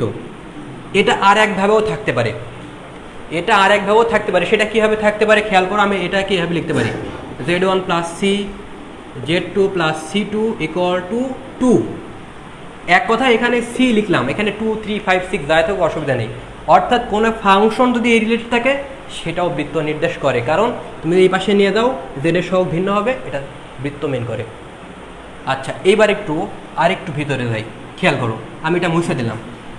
এবার এখানে প্লাস দিলাম, এখানে প্লাস, আর এখানে এখন সি আছে, এখানে এখন কি আছে, এখানে সি আছে। এবার 4 নাম্বারটা লিখি, অর্থাৎ সমানের একই পাশে দুইটা জেড। আগে লিখছিলাম কি সমানের দুই পাশে দুইটা জেড, এখন একই পাশে দুইটা জেড, কিন্তু আমাদের এখানে দেখো, এখানে যে সহগ আছে এখানেও সেম সহগ আছে, ভিন্ন সহগ থাকলেও অসুবিধা নেই। এখন আমাদের দেখার বিষয় ভিতরে কি আছে ভাই। যদি ভিতরে প্লাস থাকে তাহলে সেটা মিন করে উপবৃত্ত, এটা মিন করে উপবৃত্ত। ইংলিশ মিনিং জেনে রাখতে হবে, এটা নাম হচ্ছে ইলিপস, ঠিক আছে, এটা হচ্ছে ইলিপস। আচ্ছা, এখানে যদি মাইনাস থাকে তাহলে এটা নির্দেশ করে অধিবৃত্ত, এটা নির্দেশ করে হচ্ছে অধিবৃত্ত। দ্যাট মিনস এটা নির্দেশ করে হচ্ছে হাইপারবোলা, হাইপারবোলা অধিবৃত্ত। That's it. এইগুলো জানলে চলবে। ঢাকা ইউনিভার্সিটিতে যদি সমীকরণ দিয়ে আসে, এর বাইরে থেকে আর সম্ভাবনা 0। ঢাকা ইউনিভার্সিটিতে আসলে তুমি অ্যান্সার করে আসতে পারবা। ঢাকা ইউনিভার্সিটি 16 সালের কোশ্চেনটা একটু দেখি। ঢাকা ইউনিভার্সিটি 16 সালের যে কোশ্চেনটা আসছে একটু খেয়াল করো।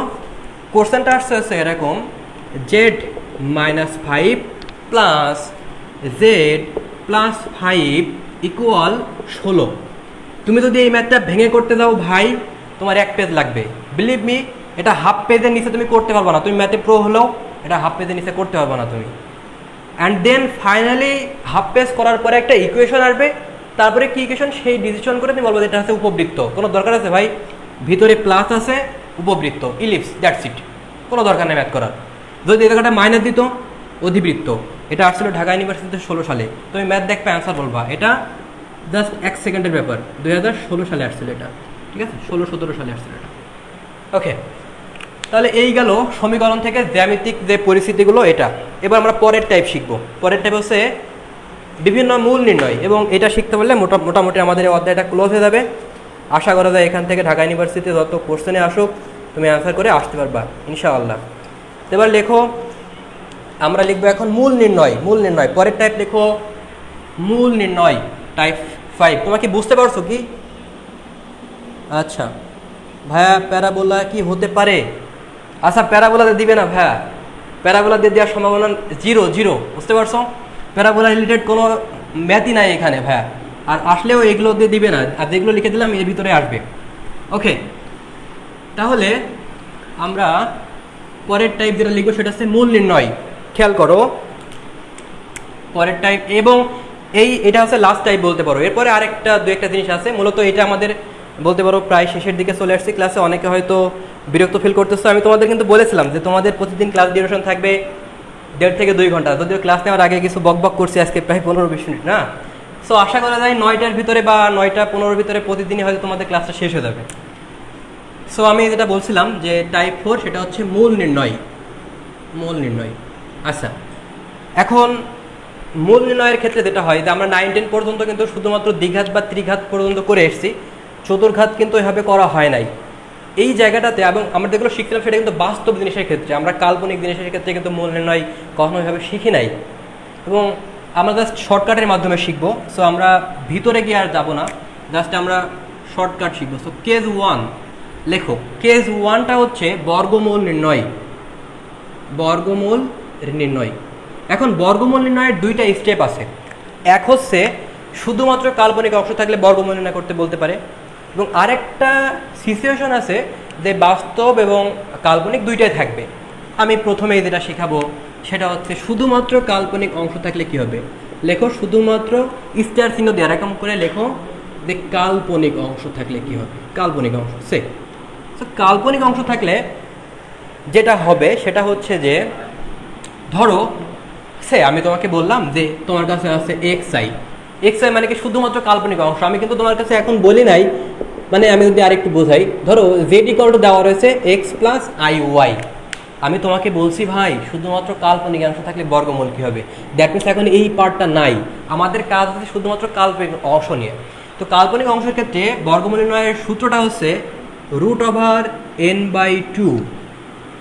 যেহেতু বর্গমূল তাই সামনে অলওয়েজ প্লাস মাইনাস, আর এই জায়গাটাতে লিখবা 1 ± i। কখন প্লাস হবে? আয়ের আগে প্লাস হলে এখানে প্লাস, আয়ের আগে মাইনাস হলে এখানে মাইনাস। এখন এনটা কি? এনটা হচ্ছে আয়ের সহগ ভাই, এনটা হচ্ছে আয়ের সহগ, আয়ের সহগ। এবার একটু খেয়াল করো, যদি তোমাকে বলি যে 2i এর বর্গমূল বের করো, তুমি কি করবা ভাই? আয়ের সহগ কত? 2/2। এখানে আয়ের আগে পজিটিভ আছে তাই 1 + i, আর যেহেতু বর্গমূল তাই সবসময় প্লাস মাইনাস। সো আমি বলতে পারি এটা প্লাস মাইনাস। এটা আসছিল জগন্নাথ ইউনিভার্সিটিতে, JNU। কত সালে আসছিল? জগন্নাথে আসছিল 17-18 সালে। এটা আসছিল জগন্নাথে 17-18 সালে। ক্লিয়ার কি? এবার একটু খেয়াল করো ভাই, আমি যদি -2i দিতাম তাহলে কি হতো? -2i দিলে কি হতো? জাস্ট এই জায়গাটা মাইনাস দিতাম, আর কিচ্ছু না ভাই। এই জায়গাটাতে এটাও আসছিল জগন্নাথ ইউনিভার্সিটিতে, এবার আমরা আর একটা উদাহরণ দেখি। ধরো আমি এই 2টা এখন দিলাম না, আমি এখন 2 দিলাম না। 2 না দেওয়ার মানে কি ভাই? 2 না দেওয়ার মানে এখানে সামনে 1 আছে। এখন তুমি এখানে 1 বসাও। যদি তুমি 1 বসাও তাহলে এখানে তুমি কি পাবা ভাই বলো তো? তুমি পাবা +-1/√2 1 + i, রাইট? এখন তোমাকে যদি আমি বলি, মানে বিষয়টা হচ্ছে এমন, এই যে এইটার ভ্যালু আছে এইটা। এখন আমি তোমাকে যদি বলি যে -i এর বর্গমূল, তাহলে কি হবে ভাই? সব কিছু সেম থাকবে, জাস্ট কি হবে বলো তো?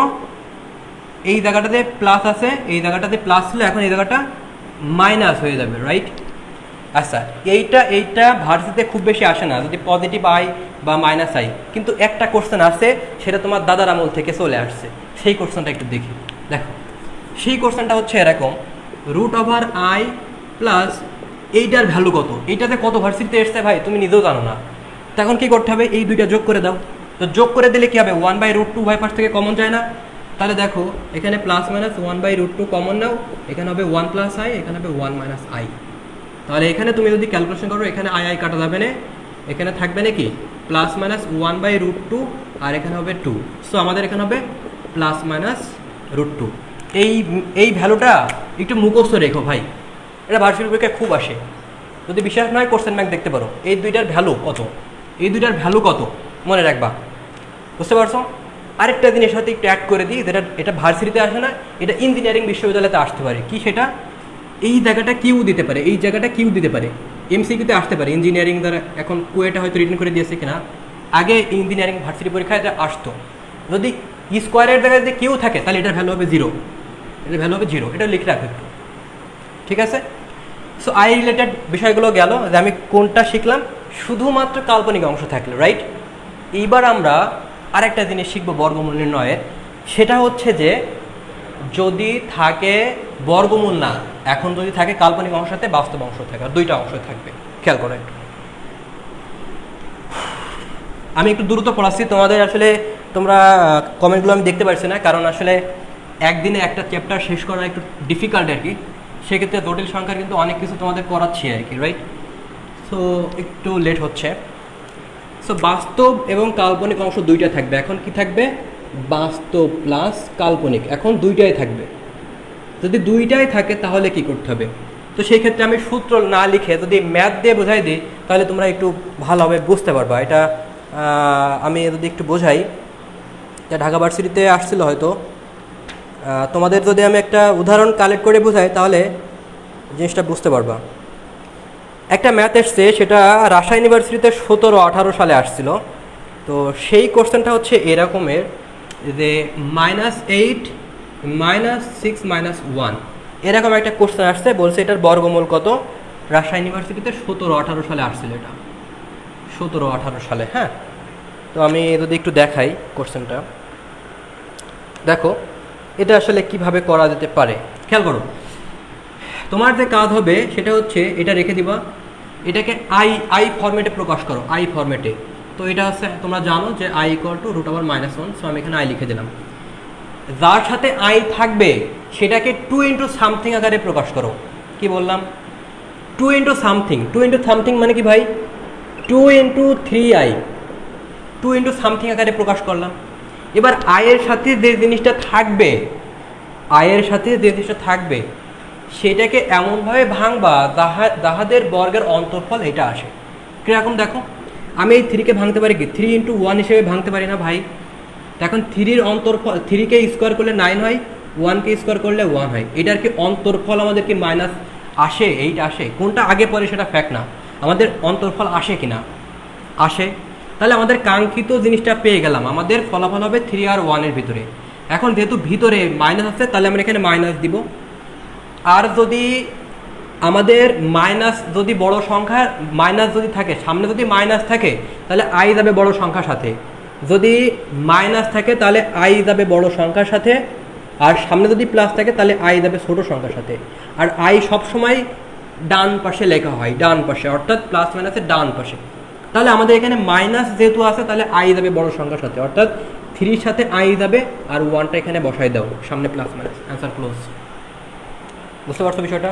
আমি আরেকবার রিপিট করি, হয়তো প্রথম শিখছো জটিল মনে হচ্ছে। খেয়াল করো যে আমি এখানে বসে দিলাম, এই জিনিসটাকে এমনভাবে ভাঙতে হবে 2 ইন্টু সামথিং আকারে। এই জিনিসটা এবার আয়ের যে জিনিসটা আছে সেটাকে এমনভাবে ভাঙতে হবে যাদের অন্তর্ফল এটা আসে। করে ফেললাম, তাহলে আমাদের কাঙ্ক্ষিত যে জিনিসটা এটা পেয়ে গেলাম। এখন কোনটা প্লাস, কোনটার সাথে i গুণ করবো বা কোনটার সাথে গুণ করবো না। এখানে মাইনাস থাকলে মাইনাস, প্লাস থাকলে প্লাস। এখন i যাবে বড় সংখ্যার সাথে কখন? যখন সামনে মাইনাস থাকবে। যদি প্লাস হতো এখানে তাহলে আমরা এই 1টা এখানে লিখতাম 1i, আর সামনে 3 লিখতাম। দ্যাটস ইট ভাই, তাহলে আমাদের বর্গমূল হয়ে গেল। আচ্ছা, এবার আসি চতুর্থ মূল। চতুর্থ মূল শেখার পরে আমরা তৃতীয় মূল, ষষ্ঠ মূল একই নেমে শিখবো। চতুর্থ মূলের একটা শর্টকাট আছে, লেখো এবার পরের কেসটা লেখো চতুর্থ মূল। আমি তৃতীয় মূলে পরে যাচ্ছি, সেটা ষষ্ঠ মূলের ক্ষেত্রে আমরা করে দিব। এখানে লেখো চতুর্থ মূল, কেস 2 চতুর্থ মূল। আচ্ছা, চতুর্থ মূলের একটা সুবিধা আছে, সেটা হচ্ছে শুধুমাত্র কাল্পনিক অংশ দিয়ে ম্যাথ দিবে। নো টেনশন, চিন্তার কোনো কারণ নাই।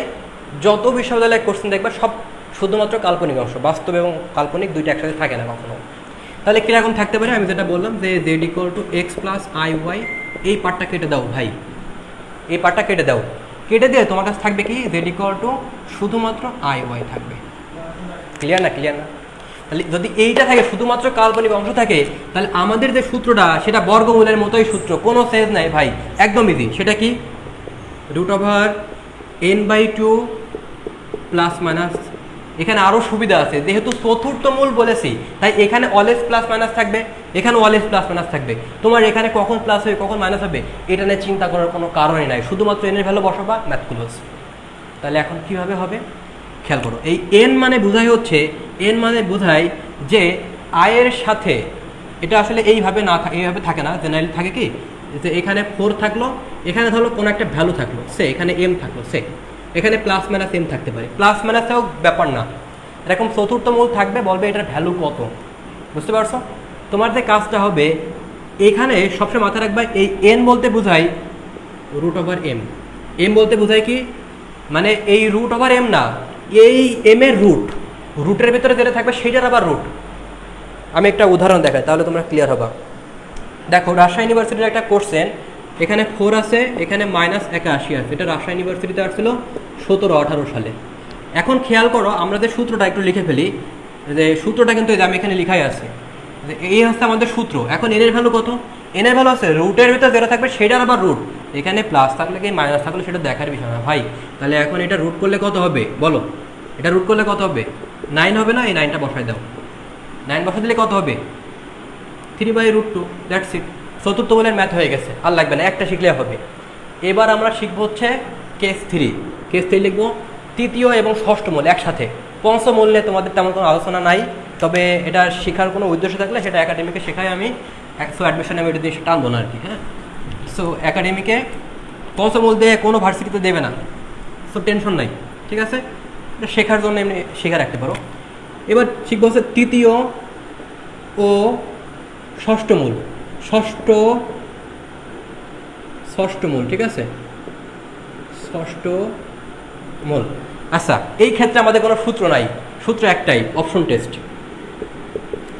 অপশন টেস্ট অর্থাৎ ধরো তোমার কাছে কোনো ম্যাথ আছে, বললো এর তৃতীয় মূল কত, তাহলে যে অপশনগুলো আছে তৃতীয় মূল যেহেতু বলেছে, তাহলে অপশনগুলোকে কিউ করবা।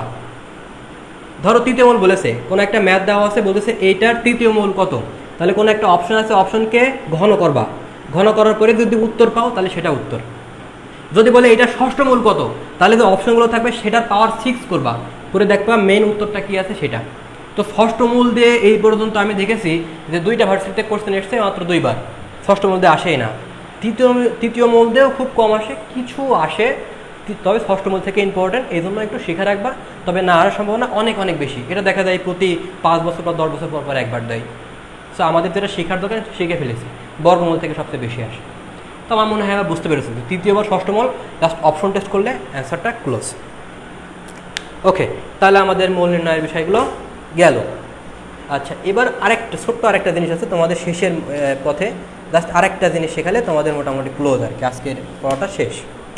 আচ্ছা, সেটা একটু লেখো যে কি লিখবা, এটা আসলে কি লেখা যায়।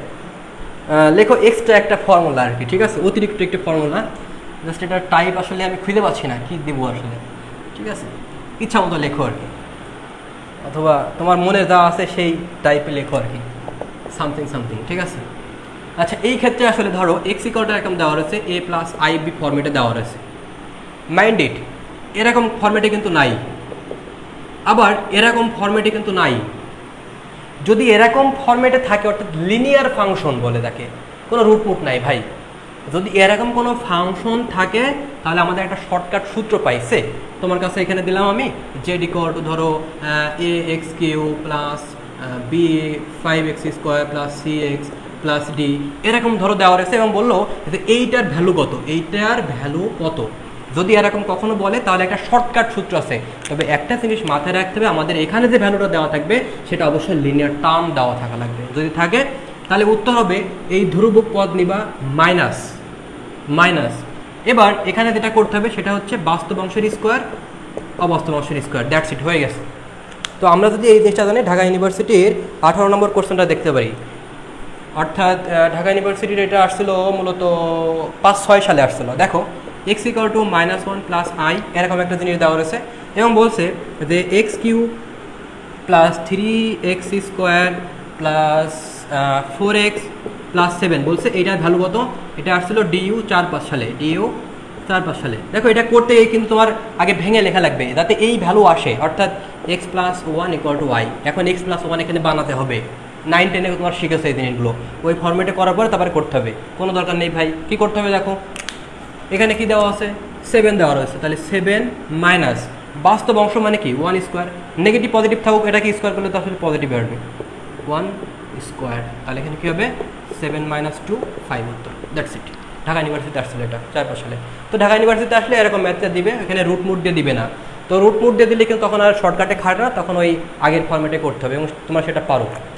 সো আজকের মোটামুটি জোটের সংখ্যা এখানে শেষ হচ্ছে। আই গেস তোমরা এখন পারবা, আমি জোটের সংখ্যা সবই করে দিয়েছি ইনশাআল্লাহ। এরপরে জোটের সংখ্যা তোমাদের আসলে সমস্যা থাকার কথা না, অনেক কিছু করেছি, বলতে পারো অন্যান্য ভার্সিটির জন্য হয়ে যাবে, বুস্ট ভার্সিটির জন্য হয়ে যাবে। আসলে আজকের ক্লাসটা কেমন লেগেছে অবশ্যই সেটা কমেন্ট বক্সে জানিয়ে দিবা, কোন জায়গায় বুঝতে পারো নি সেটা কমেন্ট বক্সে জানিয়ে দিবা। এবং একটা রিকোয়েস্ট থাকলো যে আজকে যা পড়াচ্ছি সেটা সুন্দর করে নোট করবা, নোট করে গ্রুপে পোস্ট করবা, অবশ্যই প্রাইভেট গ্রুপে পোস্ট করবা। যদি ভালো লাগে, যদি মনে হয় যে না আসলে এই নোটটা তোমার বন্ধুদের উপকারে আসতে পারে বা তোমার বান্ধবীদের উপকারে আসতে পারে, তাহলে সেটা আমার যে গ্রুপ আছে মামুস স্কুল গ্রুপে তোমরা পোস্ট করতে পারো জিনিসটা, সেক্ষেত্রে সবাই উপকৃত হলো। আর অবশ্যই প্রাইভেট গ্রুপে পোস্ট করবা, সুন্দর করে নোট করো। আশা করি ঢাকা ইউনিভার্সিটি পরীক্ষার আগে আমার নোট খাতা দেখে গেলে হয়ে যাবে, আর কোনো কিছু দেখা লাগবে না ভাই।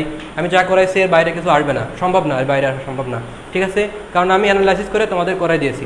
সো এরপরে আমাদের যেটা করেছি সেটা অন্যান্য ভার্সিটির জন্য হয়ে যাবে।